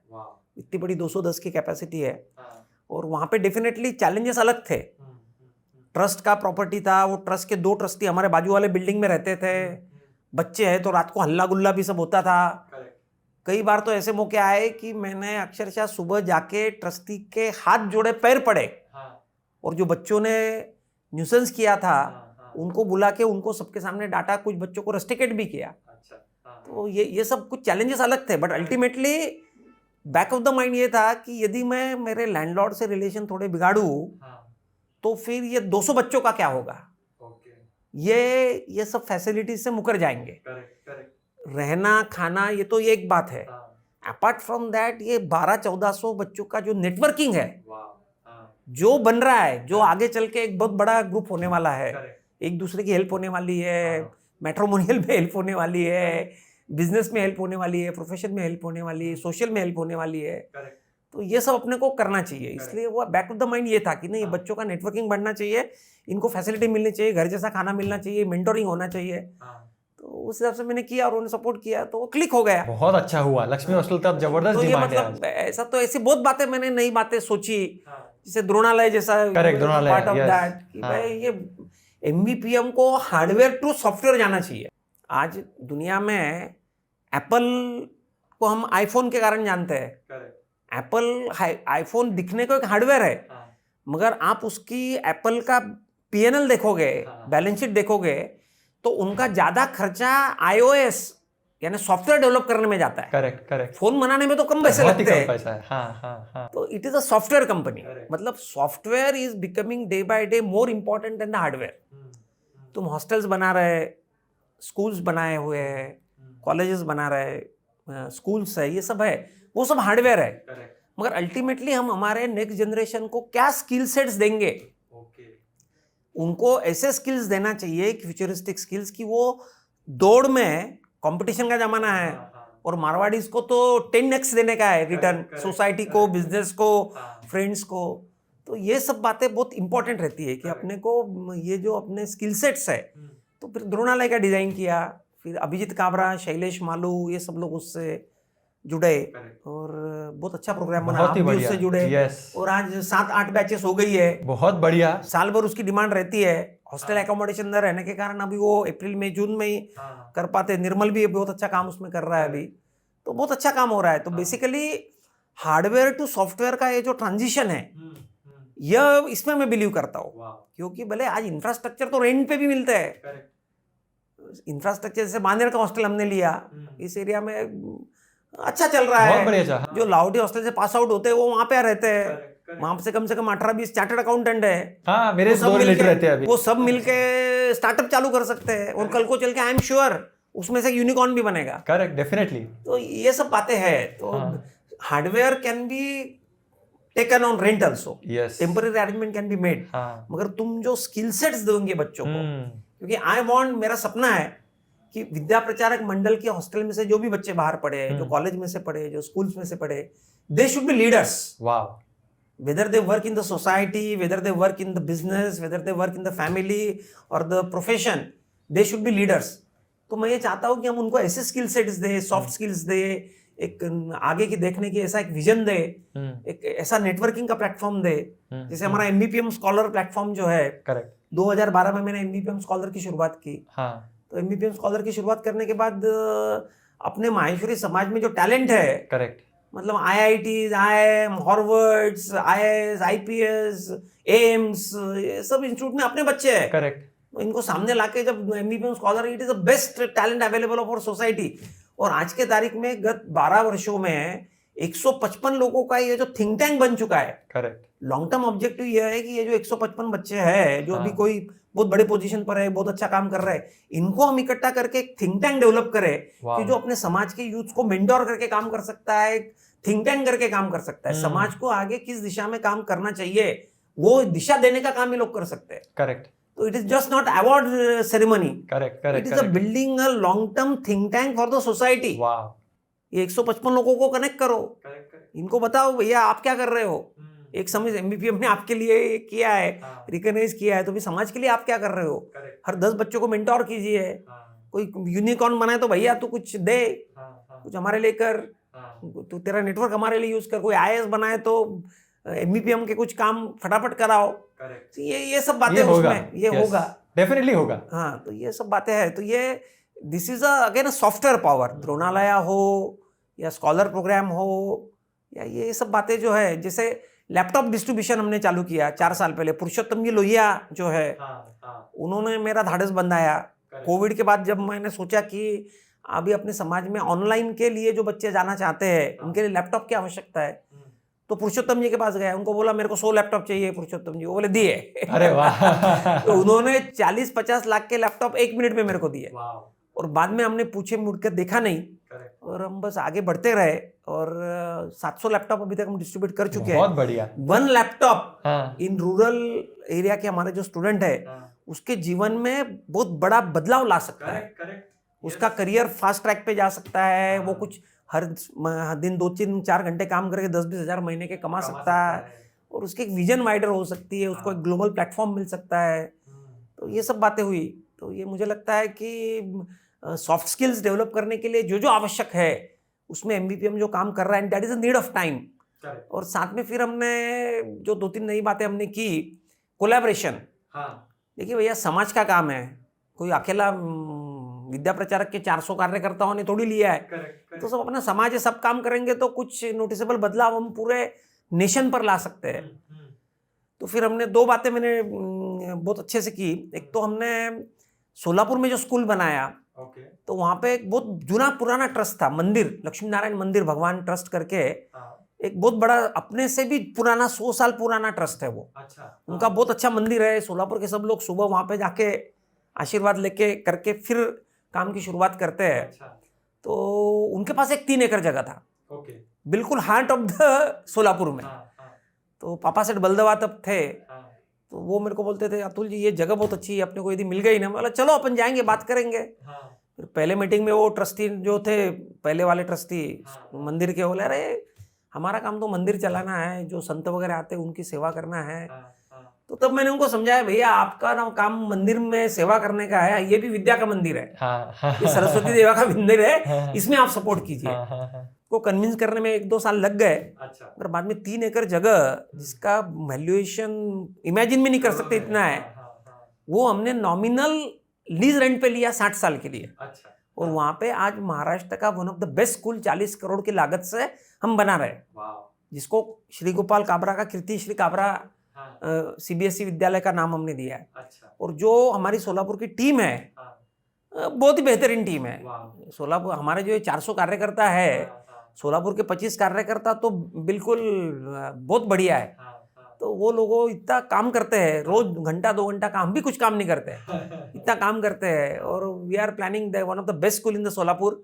मुझे लगता है ऐसी स्कूल यदि हम पुणे बना पाए तो वारे न्यारे हो जाएंगे, यानी it will be one of the best school in the. सिर्फ आपको अतुल जी जगह चाहिए, बाकी मेरे को पता है आप कर लोगे। तो वो जगह उन्होंने दी और बहुत अच्छे स्कूल का निर्माण हो रहा है। 24 मई 2026 को काबरा जी की एनिवर्सरी है, तो उस दिन हम स्कूल का इनॉग्रेशन करने जा रहे हैं। तो डेफिनेटली वो स्कूल, हम ऐसी स्कूल बनाना चाहते हैं। ऑलरेडी 6-7 बाकी जो स्कूल्स बन रही है पूरे महाराष्ट्र में, वो टीम हमारे पास आ चुकी है। 21 तारीख को अभी एक कल्याण की टीम आ रही है जो स्कूल बना रही है। क्योंकि हम जो भी काम करते हैं ना, वो हम प्रॉपरली प्रोजेक्ट भी करते हैं। और हमारा ऐसा नहीं कि ये नॉलेज ये स्कूल हमने बनाई तो ये नॉलेज हमारे इतना ही रहना चाहिए, ऐसा नहीं है। जो भी स्कूल बना रहा है हम उसको इनवाइट करते हैं, आइए देखिए हमने क्या किया, हमने अच्छा क्या किया वो आप कीजिए, कुछ आपके सजेशन हो गए तो वो भी देखने चाहिए। बहुत बढ़िया। तो वो फील्ड में 6-7 टीमें ऑलरेडी आकर गई, काम देख कर, काम चल रहा है अभी। अच्छा, जैसे हमने एक बात लाई कि पहले मैं क्या करता हूँ कि कोई भी प्रोजेक्ट लेना है ना तो 3 आर्किटेक्ट को एम्प्लॉय करता हूँ, स्पेशलाइज। स्कूल के लिए भी बंगलोर का एक आर्किटेक्ट, हैदराबाद का एक आर्किटेक्ट, पुणे का एक आर्किटेक्ट, तीनों आर्किटेक्ट को एम्प्लॉय किया, तीनों से डिजाइन कंसेप्ट लिए, तीनों का प्रेजेंटेशन किया, 3 महीना उस पर काम किया, और उसमें से फिर एक सिलेक्ट किया। तो ये बातें जो रहती है ना, नॉर्मली हम क्या करते हैं, चलो ये मेरे पहचान का है, वो पहचान का, इससे दे दो, उसको दे दो, ये समाज का काम अच्छा करता है, पैसा नहीं लेता है। अरे भैया, टोटल प्रोजेक्ट कॉस्ट में तुम्हारे आर्किटेक्ट की फी इज नॉट पीनट्स, तो उस पर मत बचाओ, hire the specialist and do diligence करके करो। तो ये कुछ बातें, बहुत कुछ बातें की है। तो उसमें से काफ़ी बातें अच्छी रही, कुछ बातें फेल्योर भी रही, वो भी मैंने आपके साथ शेयर की है। तो ये कोलैबोरेशन मैंने जो लाया, वो मुझे लगता है सबसे बड़ी बात है कि जैसे मंदिर के साथ हमने कोलैबोरेशन किया, रेंटल कंसेप्ट मैंने आपको बताई, वो भी एक कोलैबोरेशन ही है ना, बहुत बढ़िया, लैंडलॉर्ड के साथ Yes, और इसके yes. साथ कोलैबोरेशन कोलैबोरेशन ही है, बाद में बराबर। प्रदेश सभा जो है हाँ। उनके साथ भी हमने कोलैबोरेशन किया। उनका जो लैपटॉप डिस्ट्रीब्यूशन है, जो नासिक में 20 बच्चों के एप्लीकेशन है, तो वो लोकल स्क्रूटिनी तुम करो, 20 में से समझो हमको 10 लैपटॉप देने हैं, 10 में से 5 आप लोकल खड़े करो, 5 हम देंगे, अच्छा, तो उनका भी इन्वॉल्वमेंट बढ़ता है। वाह, it is a sense of ownership, Correct. Collaboration. तो Correct. ये कोलैबोरेशन से आगे बढ़ना चाहिए, बहुत बढ़िया। और ultimately end objective is more important. Correct. Who is doing is we are just माध्यम, मेडिटेशन अपने को करना है।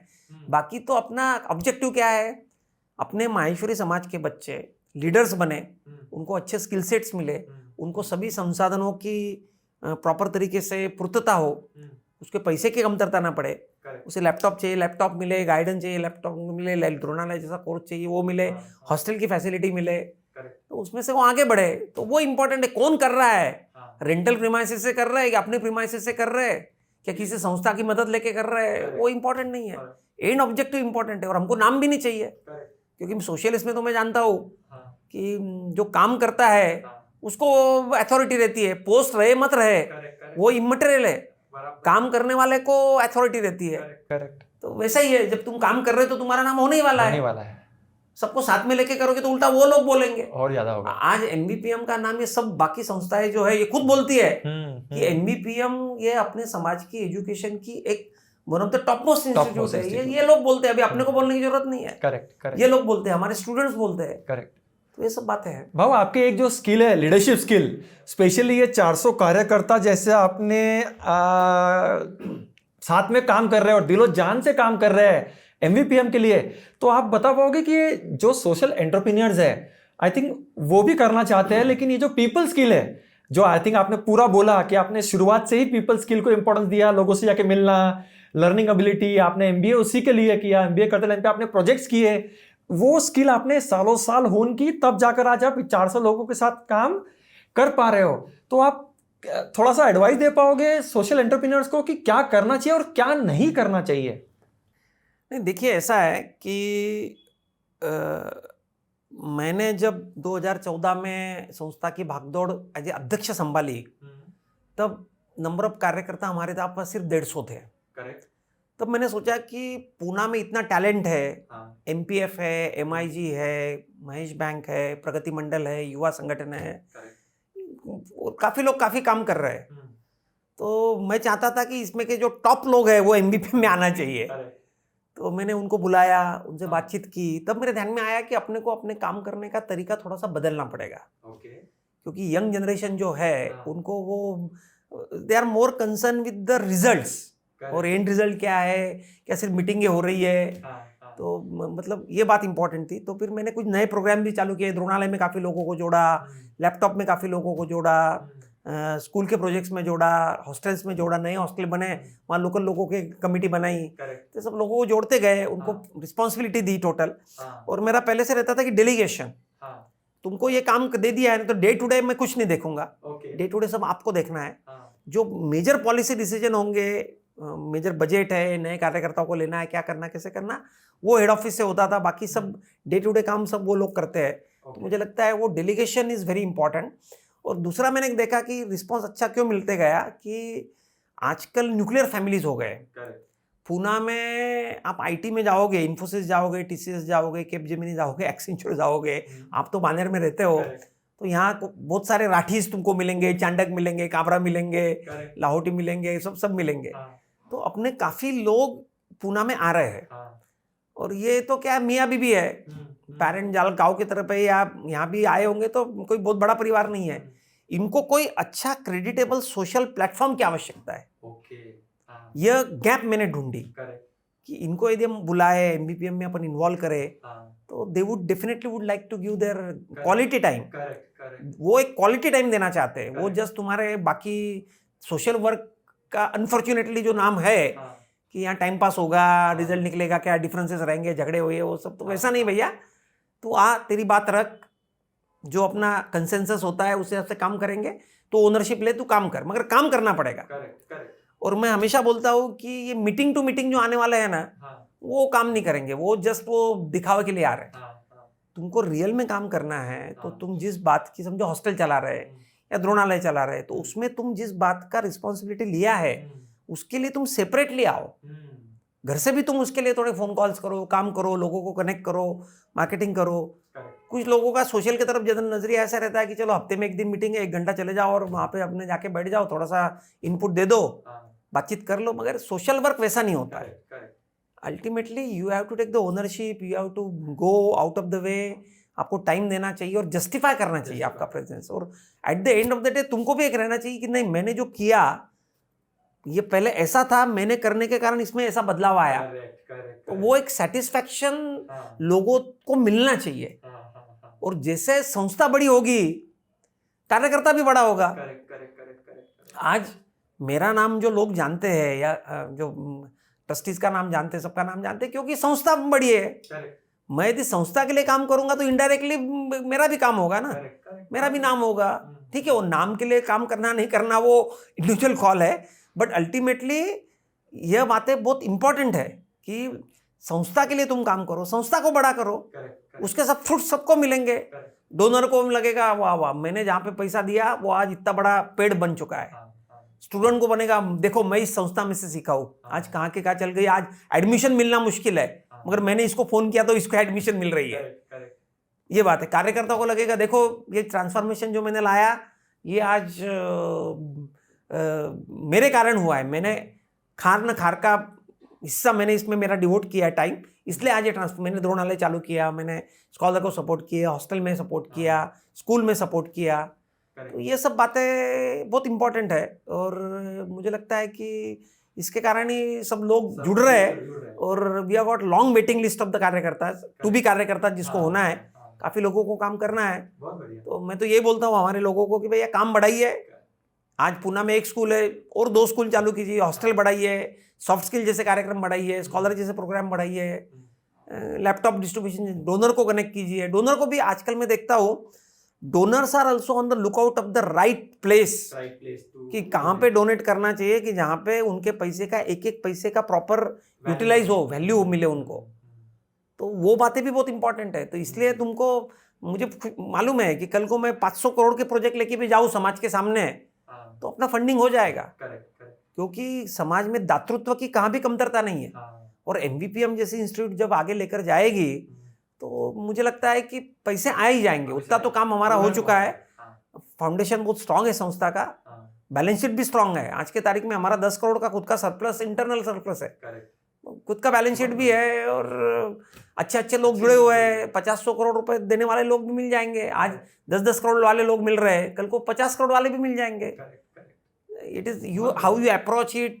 We are qualified under CSR. It is the first institute of our समाज who got the registration under FCRA, Foreign Contribution Regulation Act. मैंने 12 साल पहले ये रजिस्ट्रेशन करवा के रखा है। और इसके कारण अपने समाज के जो लोग बाहर सेटल है US और यूरोप में, उनके लिए भी एक आउटलेट है। आज हमने जो एक रिसेंट 7 करोड़ का डोनेशन वर्कआउट किया, एडवांस एंजाइम्स लिमिटेड करके जो एवला की कंपनी है, वसंत जी राठी उसके चेयरमैन है, वो अमेरिका में रहते हैं, अमेरिका में उनका एक ट्रस्ट है, वो वहां से हमको डोनेशन दे रहे हैं। तो आज अपना FCRA नहीं रहता तो डोनेशन नहीं मिल पाता। तो ये सब बातें हैं। तो ये तो समय के साथ होती गई। कार्यकर्ता सब जो थे, सिर्फ मैं अकेला नहीं हूँ, बहुत लोगों ने काम किया, मेरे साथ भी किया और आगे भी करेंगे काफी लोग। तो ये सब उनका श्रेय है कि MVPM को आज एक पहचान मिल चुकी है और MVPM का नाम सुन, मगर ये पहचान टिका के रखना, जो हम बोल रहे हैं वो एग्जीक्यूट करना, ये जवाबदारी अगले कार्यकर्ताओं पे है। और कैपेबल लोग हैं, करेंगे, क्योंकि कल्चर बना हुआ है, कल्चर बना चुका है, सिस्टम बन चुकी कल्चर की। भाई नुस्ता बोल के नहीं चलेगा, काम भी करना पड़ेगा, भाषण ठोक के नहीं चलेगा, कुछ काम भी करना पड़ेगा, जो बोल रहे हैं वो डिलीवर करना पड़ेगा। तो डोनर रहेगा, नहीं तो डोनर को तो 10 अपॉर्चुनिटी है। तो जैसे दोस्तों आपने देखा, जो मैं जैसा सोचता हूँ कि पिछले 10-11 साल में जो मोदी जी ने किया इंडिया के लिए, वो अतुल जी लाहोटी कर रहे हैं MVPM और पूरे स्टूडेंट्स और पूरे इकोसिस्टम के लिए। तो अतुल जी, अगला क्वेश्चन, मैं स्पेशली जानता हूँ, मेरी बेटी द्रोणालय में जो थी लास्ट ईयर, तो आप टेकड़ी पर उनको योगासन प्राणायाम वगैरह सब सिखाया आपने, और आप जो लेवल पे कर रहे थे, आई थिंक मैं तो बिल्कुल नहीं कर सकता वो लेवल पे। तो आपके फिटनेस का और आपके स्ट्रेंथ का राज क्या है? बहुत अच्छा क्वेश्चन है, क्योंकि ये सिर्फ सोशल वर्कर के लिए नहीं मगर सभी के लिए इम्पोर्टेंट है। आजकल जिस हिसाब से स्ट्रेस बढ़ रहा है, जिस हिसाब से पॉल्यूशन बढ़ रहा है, जिस हिसाब से सब कमिटमेंट्स बढ़ रहे हैं, तो मुझे लगता है कि फिटनेस इज़ वेरी इंपॉर्टेंट। और मुझे खुशी है कि मैंने जो एक पर्टिकुलर लाइफस्टाइल मेंटेन की है शुरुआत से, मेरा आज भी कुछ भी हो जाए, मैं हमेशा बोलता हूँ कि 365 में से 360 दिन मैं वेताल टेकड़ी पे रहता हूँ। हाँ, 2 घंटा मैं वहाँ पे समय बिताता हूँ। वहाँ पे मैं 4 से 5 किलोमीटर मेरा ब्रिस्क वॉकिंग रहता है, मेरा 10 मिनट मेडिटेशन रहता है, 25-30 मिनट प्राणायाम रहता है, और अभी तो मैं मैट वगैरह भी लेके जाता हूँ, तो सूर्य नमस्कार से लगा के सब 40 मिनट मेरे योगा भी कर लेता हूँ। तो 2 घंटे का मेरा पूरा शेड्यूल रहता है टेकड़ी का। मतलब मैं ये नहीं बोल रहा हूँ कि आप भी वेताल टेकड़ी आइए या आप भी ये कीजिए, मगर ऐसा है कि आप अपने समय का कुछ हिस्सा 5%, 10% of the time you should devote to this fitness. क्योंकि क्या है, अभी हमारी तो आए दिन मीटिंगें रहती है। मीटिंग का प्लानिंग 1-1 महीना 15-15 दिन पहले करना पड़ता है, 2-2 महीना पहले। यदि आप बीमार पड़ गए उस मीटिंग के तो क्या होगा, आप मीटिंग में ही नहीं पहुंच पाए टाइम से। तो मैं वो एंगल भी सोचता हूँ। करेक्ट, एनर्जी लेवल भी वो रहता है, कमिटमेंट है तो वो तुमको फिट रहना पड़ेगा। और टच वुड, मैं पिछले 20 सालों से डॉक्टर के पास गया नहीं हूँ। अभी एक छोटा सा के बताता हूँ कि मेरे मिसेस की वाइफ यहाँ पे आई थी, और उनको एक इंजेक्शन लेना था। वो कैल्शियम का कोई इंजेक्शन लेते हैं 8 दिन में एक बार। मिसेस की मम्मी, मेरे सासू जी, हाँ। वो आए हुए थे, तो उनको एक इंजेक्शन लेना था। तो संगीता मेरे को बोली वो इंजेक्शन देना है, वो डॉक्टर के पास चलो। मतलब कौन से डॉक्टर के पास जाना? यानी ये लेवल की भी आपको जरूरत ही नहीं है, गए ही नहीं इतने सालों में। ठीक है, भगवान के आशीर्वाद है, एक अच्छे है, बाकी ज़्यादा तो उसमें, मगर एक फिटनेस के कारण तो मेरे को डॉक्टर का नाम नहीं पता था।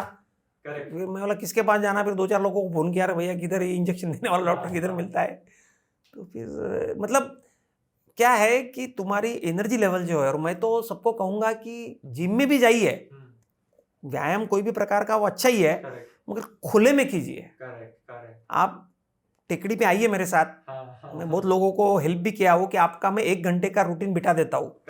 मैं 1 घंटा, वो मेरे साथ आते हैं, 1 घंटा मैं उनको बोलता आप ये करो, ऐसा बाद में वो उनका करते हैं, क्योंकि मेरे को I need my own time also at the tekdi. जैसे आप जानते हो कि द्रोणालय में भी आप आए थे, आपकी लड़की आई थी, सब बच्चों को एक बैच को मैं लेके जाता हूँ। उनको मैं बोलता हूँ कि आप आपके समय का घंटा 1.5 घंटा इसको दीजिए, और इससे आप जो 4 घंटे में काम कर सकते हैं ना, वो आपका 2 घंटे में हो जाएगा। आपकी एनर्जी लेवल जो है, जो ऑक्सीजन आपको मिलेगा, जो एक पॉजिटिव थिंकिंग मिलेगा, जो खुद के लिए आप जियोगे, और ये मोबाइल फीमेल वगैरह वो सब कुछ उसमें जरूरत नहीं है। वो तो ये आप टेकड़ी पर आइए, आपको भी बहुत दिन हो गए, आप भी टेकड़ी पर आइए, वहाँ की शुद्ध हवा लीजिए, अच्छा सोचिए, अच्छे विचार आइए, देखिए, और बहुत अच्छा लगेगा। और अभी तो टेकड़ी बिल्कुल हरी है, तो मतलब ये फिटनेस इज वेरी इंपॉर्टेंट। कि मैं भी जनरली वीकडेज में हम 3 से 4 दिन पिकल बॉल खेलता हूँ मैं, बहुत अच्छा लगता है। 1 घंटा मतलब पसीना हो जाते हैं। जरूर कीजिए, मगर एक दिन टेकड़ी आइए। Yes, definitely. क्योंकि क्या है, ओपन अभी तो टेकड़ी स्वर्ग है। वहां पे सिर्फ आ भी गए ना, तो आपका साल भर का टॉनिक आपको मिल जाएगा एक दिन में। मतलब इतना वहां पे अच्छा लगता है। और पूना फॉर्चुनेट है कि आजू बाजू से भी यार सराउंडेड बाय, तुम्हारे यहाँ बानेर की टेकड़ी है, और surrounded by so many tekdis and hills. तो मुझे लगता है कि अपने को अपना काम जो करना है ना, सोशल करना है, बिजनेस करना है, प्रोफेशन करना है, वो यदि आप बहुत अच्छे तरीके से फुल फोर्स से करना चाहते हो ना, तो आपको अपना फिटनेस बहुत इंपॉर्टेंट है। आज भी मेरे उम्र की तरफ लोग देख के बिलीव नहीं करते कि मेरी क्या उम्र है। वैसे क्या उम्र है आपकी?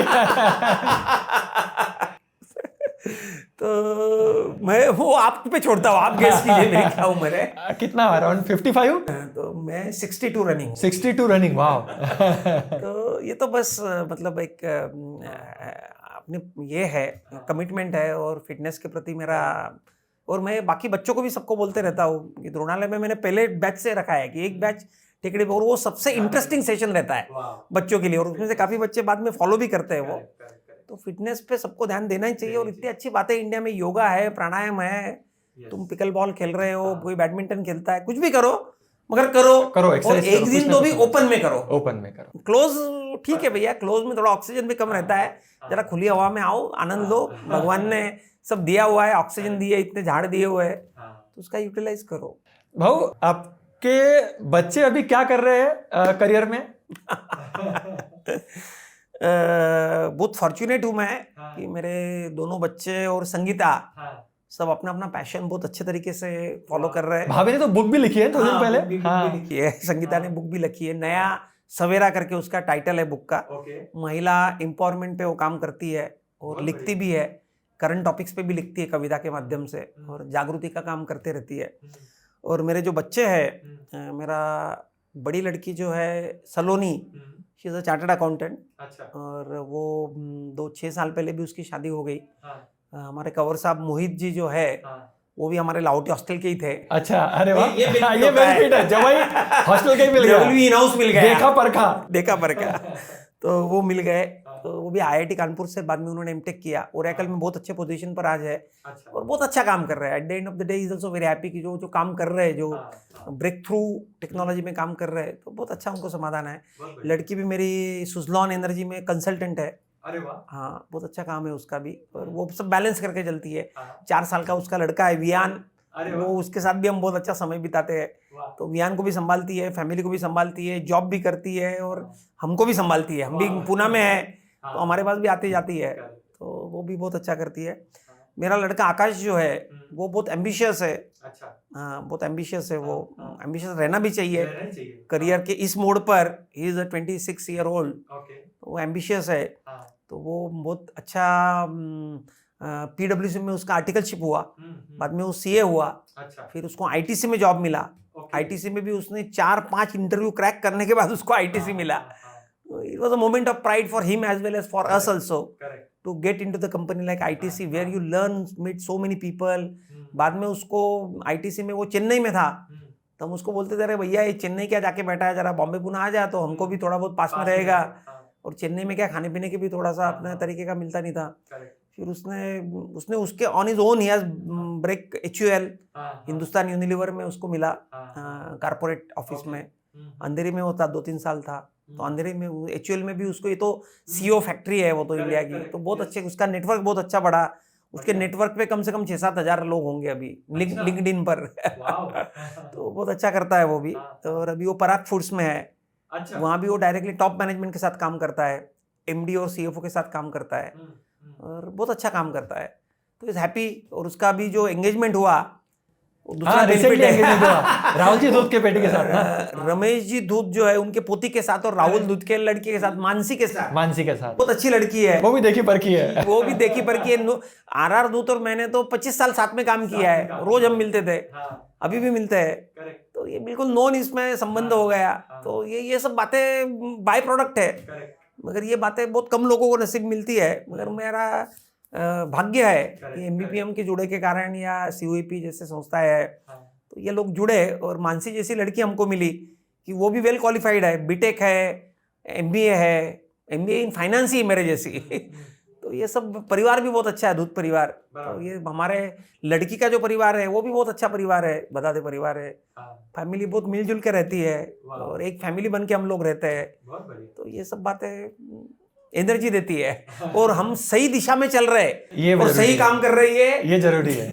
यानी आज मेरा लड़का भी पहले है ना बोलता था कि ये पापा क्या ये MBPM करते हो, क्योंकि नए जनरेशन में थोड़ा सा इनको लगता है एडेप्टेबिलिटी इजी नहीं होती इनिशियल में। वो मेरे को, मैंने मजाक ले लेता है कि पापा जितना टाइम आपने MBPM में दिया उतना टाइम आप बिजनेस में देते तो आप आज यूनिकॉर्न के मालिक होते हैं। करेक्ट। बोला भैया मैं आज कम हूँ क्या? आज इतने सारे स्टूडेंट मेरे को पहचानते हैं, समाज में एक पहचान है, इतना बड़ा इम्पैक्ट ला रहे हो आप समाज में, इम्पैक्ट ला रहे हैं। तो ये बातें कम नहीं भैया, ये भी बहुत इंपॉर्टेंट है। और अभी उसकी सगाई होने के बाद उसको ये रियलाइज हुआ, क्योंकि अभी वो ससुराल में जाता आता है तो वहाँ अतुल बहु बात करते हैं। करेक्ट। तो इम्पोर्टेंस समझता है, उसका इम्पोर्टेंस समझता है। घर में रहने के बाद उसका इम्पोर्टेंस नहीं समझता। तो ये बातें होती है कि जो, चलो फिर वो अभी बोलता है नहीं पापा आप जो कर रहे हो वो सही है। मैं बोला भैया पैसा सब नहीं रहता है, और जितना है उससे तुम्हारा 10 जनरेशन मेरा चल जाए उतना मेरे पास है, फिर मैं काय को काम करूँ। बिजनेस यानी बिजनेस भी ठीक है, जिस टाइम पे करना था तुझे करना है, अभी बिजनेस तू कर, मगर अल्टीमेटली तेरा पैशन यदि कुछ दूसरा है तो वो भी तू फॉलो कर 10-15-20। आजकल तो रिटायर एट 40 ऐसा चल रहा है यंग जनरेशन में।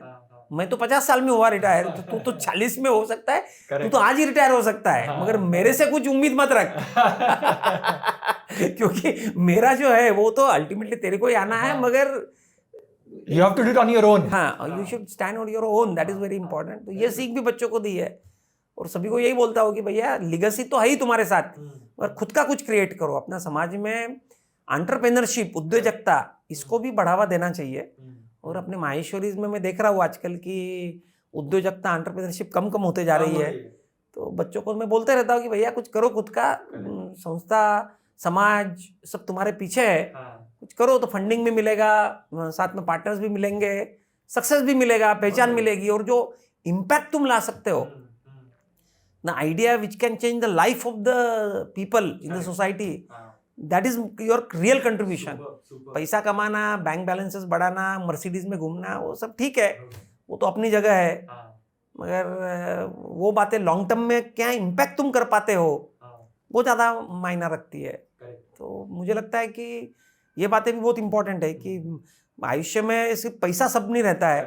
Ultimately at the end of the day तुम आराम से नींद सोच सकते हो क्या, बाद में तुम्हारा बीपी क्या चल रहा है, सेटिस्फैक्शन क्या मिल रहा है, और क्या इम्पैक्ट तुम कर पाए, और कहाँ भी तुम जाओगे तो लोग तुमको किस नजर से देखते हैं और क्या देखते हैं, क्या, ये बातें भी इंपॉर्टेंट रहती है। तो उस पर भी किसी को काम करना चाहिए ना।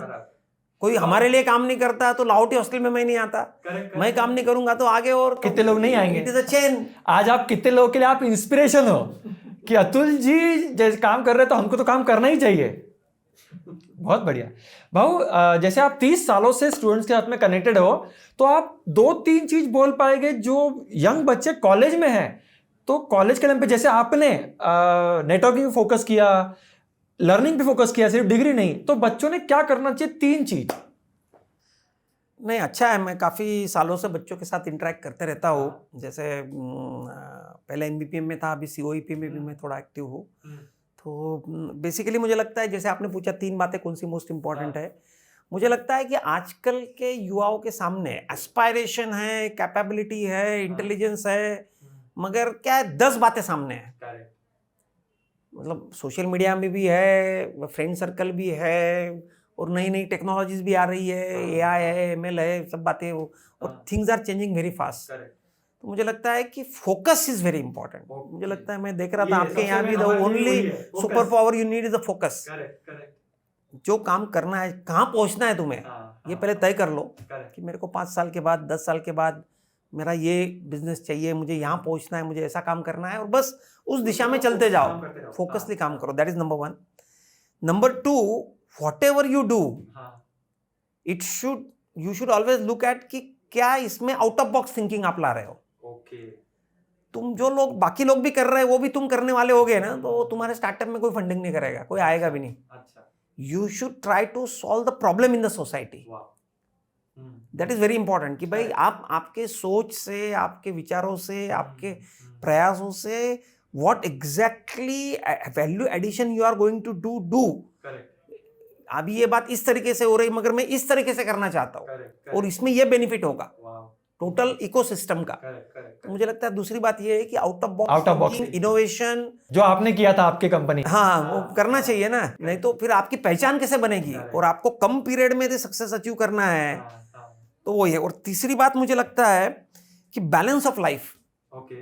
आजकल कुछ बच्चे रहते हैं बस सोशल मीडिया पे लगे हुए हैं, कुछ बच्चे रहते हैं सिर्फ किताबों पे लगे रहेंगे, कुछ बच्चे रहते हैं वो सिर्फ पार्टियों में ही दिखेंगे। तो मुझे लगता है, देखिए, सब बातें इंपॉर्टेंट है। जब तुम्हारी एज 25 साल की है तब करियर तुम्हारे लिए इंपॉर्टेंट है, मगर health is also important, networking is today net worth. आज मेरा जो नेटवर्क है वो मेरी नेटवर्क पढ़ो तो मैं सबके आगे हूँ। सब लोगों से मैं डायरेक्ट जाके बात कर सकता हूँ, वो लोग मेरा सजेशन वैल्यू भी करते हैं, बातचीत भी होती है, एक्सेस भी है सब लोगों को। तो अल्टीमेटली नेटवर्क इज नेटवर्क। तो अल्टीमेटली आपको आगे बढ़ना है, इम्पैक्टफुल काम करना है, तो आपको वो मल्टीप्लाई कैसे हो, वो ज्यादा इंपॉर्टेंट है। अकेला काम करके, या तुम्हारी सोच जो है पहले 5 तक, 10 तक, 25 तक, 50, 100, 500, 1000, यहाँ तक वो जानी चाहिए। तो मुझे लगता है कि नेटवर्क बिल्ड करना लाइक माइंडेड लोगों का, नेटवर्क आप जस्ट ऐसे लोगों पार्टी को वाला बिल्ड कर नहीं। दे कि जिसमें वो नेटवर्क नहीं, मैं बता रहा हूँ, आपके लाइक माइंडेड लोगों का नेटवर्क तैयार करना और उनके साथ आगे बढ़ना, और उनके भी कुछ अच्छी बातें लो और तुम्हारी अच्छी बातें वो लेके भी आगे बढ़े, तो कारवां बनता रहेगा और काम होता रहेगा। और अपने माहेश्वरी समाज का जो नाम है, जो जैसा बोलते हैं कि जैसे देवेंद्र फडणवीस जोधपुर में आए थे, उन्होंने बोला कि भारत का आधा जीडीपी मेरे सामने बैठा है। मैं भी चाहता हूँ कि हमारा समाज कुछ ऐसा काम करे कि एक अच्छा इम्पैक्ट हम दूसरे समाज पर करें, पॉजिटिव इम्पैक्ट हम करें। जैसे राजस्थान से हम आए, महाराष्ट्र के लिए हमने इतना काम किया, सभी जगह काम हम कर रहे हैं, तो एक अच्छा इम्पैक्ट हम काम करें और अपना माहेश्वरी समाज की तरफ जब लोग देखे तो एक आदर के भाव से देखे कि ये लोग अपने के अलावा बाकी सबका भी सोच सकते हैं। स्कूल चलाते हैं, स्कॉलरशिप देते हैं, हॉस्टल चलाते हैं, मतलब सभी काम अपने को, तो ये सब बातें बहुत इंपॉर्टेंट है। तो मुझे लगता है कि नेटवर्किंग इज वेरी इंपॉर्टेंट। तो पहले मैंने कहा फोकस, दूसरा मैंने कहा जो भी काम करना है innovation and out of box thinking, और नेटवर्किंग, ये तीन बातें, और हार्डवर्क वगैरह वो तो सब बातें चाहिए ही, चाहिए, बेसिक है, वो तो फाउंडेशन है, वो फाउंडेशन है, उससे तो वो तो चाहिए, क्योंकि आजकल के कंपटीशन है। मैं तो ये आजकल ये कहता, जैसे अभी वर्ल्ड बैंक का एक रिपोर्ट भी आया था कि अभी जो बच्चे करियर के लिए बाहर पढ़ रहे हैं, ये उनके लाइफ स्पैन में 4 बार करियर बदलेंगे। ये रिपोर्ट है और हो रहा है। You might start as an your good job at the IT, then after 5 years 8 years down the line you may turn into good photographer, बाद में हो सकता है आपको साइकोलॉजिस्ट बन जाए। See things are changing very fast, and AI we are seeing कि how fast the world is changing, and the impact that AI is bringing on this young generation. मैं जैसे मेरा जब वही ओरेकल में है, ओरेकल का आपने भी पढ़ा होगा 6 दिन पहले की न्यूज, तो एक दिन में उनका स्टॉक 40% बढ़ गया। एलिसन करके उसका जो फाउंडर है, वो इलॉन मस्क के आगे चला गया एक दिन में, $100 billion उसका एक दिन में वैल्यूएशन बढ़ गया। Things are changing very fast and you might have some idea which can change this world. तो मुझे लगता है कि ये सब बातें बहुत इंपॉर्टेंट है, और अपने को इम्पैक्टफुल करना होगा तो अपने को सही दिशा में रहना चाहिए, सही लोगों के साथ रहना चाहिए और सही दिशा में काम करना चाहिए, तो वो बहुत इंपॉर्टेंट है। भाऊ, जैसे अभी आपने MVPM के प्रेसिडेंटशिप से आप बाहर निकले हो, लेकिन अब 2 जो प्रोजेक्ट आपने बोले वो आप लीड कर रहे हो, तो इसके अलावा जैसे मुझे पता है कि आप COEP में भी आपने बहुत अच्छा एक रोल लिया है, क्या आप उसके बारे में थोड़ा बता पाओगे? श्योर, क्योंकि मेरी पूना में जो शुरुआत हुई थी वो COEP से ही हुई थी, और आप तो जानते हो कि COEP is at par with IITs। IIT के बाद नाम लिया जाता है तो COEP का ही लिया जाता है। 160 साल पुरानी संस्था है, और विश्वेश्वरैया जैसे भारत रत्न इस संस्था से निकले हुए हैं, और 50,000 से ज्यादा लोगों के इसके एल्यूमिनाई है जो ऑल ओवर वर्ल्ड है। आप जर्मनी में चले जाओ, जापान में चले जाओ, फ्रांस में जाओ, वहां पे COEP कट्टा आपको मिलेगा। US में तो COEP फाउंडेशन करके बाकायदा एक ट्रस्ट बना हुआ है। तो अभी मैंने जैसे MVPM में से मेरा एग्जीक्यूटिव रोल खत्म हुआ, अभी ट्रस्टी करके हूँ, ये 2 प्रोजेक्ट्स भी लीड कर रहा हूँ, मगर अभी डे टू डे इसमें मेरी इन्वॉल्वमेंट नहीं है। अगले लोग काम कर रहे हैं, बहुत अच्छा काम कर रहे हैं, शेखर है, लक्ष्मीकांत जी है, बालकिशन जी है, संजय है, राजू आसावा है, सब लोग है, बहुत अच्छा काम कर रहे हैं। तो मेरा तो काम अभी उनको सपोर्ट करने का है, वो पूछेंगे तो सपोर्ट करेंगे, नहीं तो अपना तो जो बनाया हुआ है वो भी आप लेके जाइए आगे, कोई दिक्कत नहीं उसमें। और बेसिकली COEP जो ऑर्गेनाइजेशन है, तो पिछले 3 महीने से मैं इसमें बहुत एक्टिवली जुड़ा हुआ हूँ, और एल्यूमिनी एसोसिएशन का मैं बहुत एक्टिव मेंबर हूँ अभी, और वो वहाँ पे भी मैंने जाते ही डायरेक्टली उनको प्रेजेंटेशन दिया पूरा तैयारी के साथ, पूरी तैयारी के साथ। और मैं पहले स्टडी किया कि इनको किस चीज की जरूरत है, तब मेरे ध्यान में आया कि इनके पास नंबर ऑफ स्टूडेंट 5,000 है, और इनकी हॉस्टल कैपेसिटी सिर्फ 1800 है। तो हॉस्टल की डायर नीड है, क्योंकि पूना के तो 300-400 स्टूडेंट आते हैं, बाकी तो सब महाराष्ट्र में से आते हैं, तो उनको तो एकोमोडेशन चाहिए, और हॉस्टल तो अपना MVPM में अपना बैकबोन था एक्टिविटी का। तो फिर मैंने 1000 बच्चों के हॉस्टल का प्लानिंग किया। पहले मैंने पूरा एक आर्किटेक्ट को पकड़ा, उससे सब पूरा डिजाइन किया, और करीबन 125 करोड़ का एक प्रोजेक्ट बना के मैंने डायरेक्टली VC से टाइम मांगा। Vice chancellor doctor Sunil Bhirud करके है, कल भी मैं उनके साथ था, परसों CM आए थे तब भी मैंने उनके साथ था। तो मैंने वो प्रेजेंटेशन किया कि भाई अपने को हॉस्टल बनाना चाहिए, और वो मेरा प्रेजेंटेशन देख के और सब देख के वो बहुत इम्प्रेस्ड हुए, और उन्होंने बताया कि नहीं अतुल जी अपने काम करेंगे आपके साथ, आप इसमें लीड लीजिए, काम कीजिए। तो वो भी वर्कआउट कर रहे हैं, तो ऐसा काम कर रहे हैं। और फिर उन्होंने मेरा काम देख के और मेरे को 2 प्रोजेक्ट पे काम करने को बोला। एक तो बोट क्लब को हमारे 2028 में 100 साल पुराने होने वाले हैं। तो बोट क्लब का पूरा मॉडर्नाइजेशन 15 करोड़ रुपए का लेके करना है, तो वो भी हमारा एक काम मैंने चालू कर रहा हूँ। और हमारे पास एक अच्छी एडमिन बिल्डिंग नहीं है, तो 15-16 करोड़ का वो भी प्रोजेक्ट है, उसमें भी एक डोनर से मैं बात कर रहा हूँ, तो वो करके वो भी हो जाएगा। और उसके अलावा जो हमारे एल्यूमिनाई है, बड़े बड़े बिग शॉट है, कम से कम 50 तो हमारे यूनिकॉर्न वाले होंगे। तो इनको जस्ट टैप करने की आवश्यकता है, राइट अप्रोच करने की आवश्यकता है, राइट प्रोजेक्ट लेकर जाते हैं तो फंडिंग तो मिल जाएगा। और कॉलेज में प्लेसमेंट भी बढ़ेंगे, मेंटर्स भी बढ़ेंगे, उनको कनेक्ट भी करेंगे। तो COEP का रैंक थोड़ा सा भी नीचे चल रहा है, तो इसको ऊपर कैसे लाया जाए, इसके लिए लार्जर गोल मेरा वो है कि पहले मैंने जब COEP में लिया था तब IIT के साथ इसका नाम होता था। अभी नाम थोड़ा नीचे चल रहा है क्योंकि फॉरेन के प्रोफेसर्स नहीं है, हॉस्टल की कमतरता है। Quality of the student also we are number 1। आज भी 99.5 को क्लोज होता है करेक्ट COEP। तो वो प्रॉब्लम नहीं है, मगर प्रॉब्लम क्या है कि जो रैंकिंग के पैरामीटर है, फॉरेन यूनिवर्सिटी के प्रोफेसर आ रहे हैं क्या, नहीं आ रहे हैं, तो वो हॉस्टल सब लोगों को दे रहे हैं क्या, नहीं दे रहे हैं, अच्छा तो उसमें हम पीछे पड़ रहे हैं। तो उसमें भी मैं कुछ काम करके एक अच्छा काम करना चाहता हूँ। मेरा सपना यही है कि एक बेहतर कल सभी के लिए हम तैयार करें, सभी स्टेक होल्डर्स के लिए, ये मेरा सपना है। उस दिशा में COEP में मैं ये मानता हूँ 1982 में जब मैं यहाँ पर आया, हमारी घर की परिस्थिति एकदम साधारण थी। कासोदे में हमारी खेती बाड़ी है, आज भी हमारी खेती बाड़ी है, मगर तब COEP में 180 रुपए हमारी 6 महीने की फी थी। ये बात मेरे दिमाग में फिट है। 180 और 360 रुपए में मैं इंजीनियर हुआ हूँ। 360 इंटू 4, 1400 रुपए में मैं पूरा 4 साल का इंजीनियर हुआ हूँ। तो ये मेरी जिम्मेवारी है कि आज मैं कुछ यदि कर सकता हूँ। मैं हमेशा कहता हूँ कि कोई भी ऑर्गेनाइजेशन के लिए टाइम, टैलेंट और ट्रेजर की आवश्यकता रहती है। यदि मैं टाइम दे सकता हूँ तो टाइम दीजिए, यदि कोई दिशा देने का कार्य कर सकता है तो दिशा दीजिए, और कोई डोनर देते कोई तो पैसा दीजिए तो पैसा दीजिए, तो ये देना चाहिए। और जो कॉलेज ने हमको बनाया, 1400 रुपए, आज 10-10 लाख रुपए फी करके भी ऐसा कॉलेज मिलेगा नहीं। मतलब ये पोजीशन है COEP में। आज एडमिशन लेने को आप यदि डोनर सीट लेंगे तो 50 लाख, 1 करोड़ 2 करोड़ में भी लोग तैयार हो जाएंगे। तो कॉलेज ने दिया है ना हमको, तो हमारी जिम्मेवारी है कि हम भी कॉलेज के लिए काम करें। कुछ भी करें, छोटा करे, मोटा करे, जो तुम्हारे पास उपलब्ध संसाधन है, रिसोर्सेस है, उस हिसाब से करो। मैं ये नहीं कह रहा हूँ कि आप रोज आके काम करो, हफ्ते में 1 दिन करो, महीने में 1 दिन करो, कोई अच्छा प्लॉट मिला के दो, कोई टाइप करवा के दो। अतुल जी, आपसे आज बहुत कुछ सीखा है हमारे ऑडियंस ने।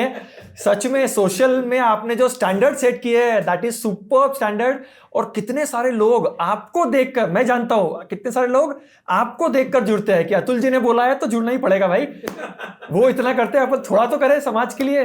बहुत बढ़िया। अतुल जी, कुछ लास्ट शब्द हमारे ऑडियंस के लिए, क्या करना है आपके? मैं तो यही कहूंगा कि व्हाट लाइफ जो अपना रहता है ना सभी का, वो और भी ज्यादा इंटरेस्टिंग हो जाता है when you look at the other side of the life. हमें सिर्फ अपना नहीं सोचना है, हमें पूरे समाज का सोचना चाहिए, चाहे अपना माहेश्वरी कम्युनिटी हो, महाराष्ट्र के लोग हो या भारत के लोग हो। तो हमें हर आदमी को यह सोचना चाहिए कि हम दूसरों के लिए, जैसे अपने मारवाड़ी में पहले था कि भाई अपने 12 आने कमाई है तो 1 आना अपन सोशल वर्क में खर्च करें।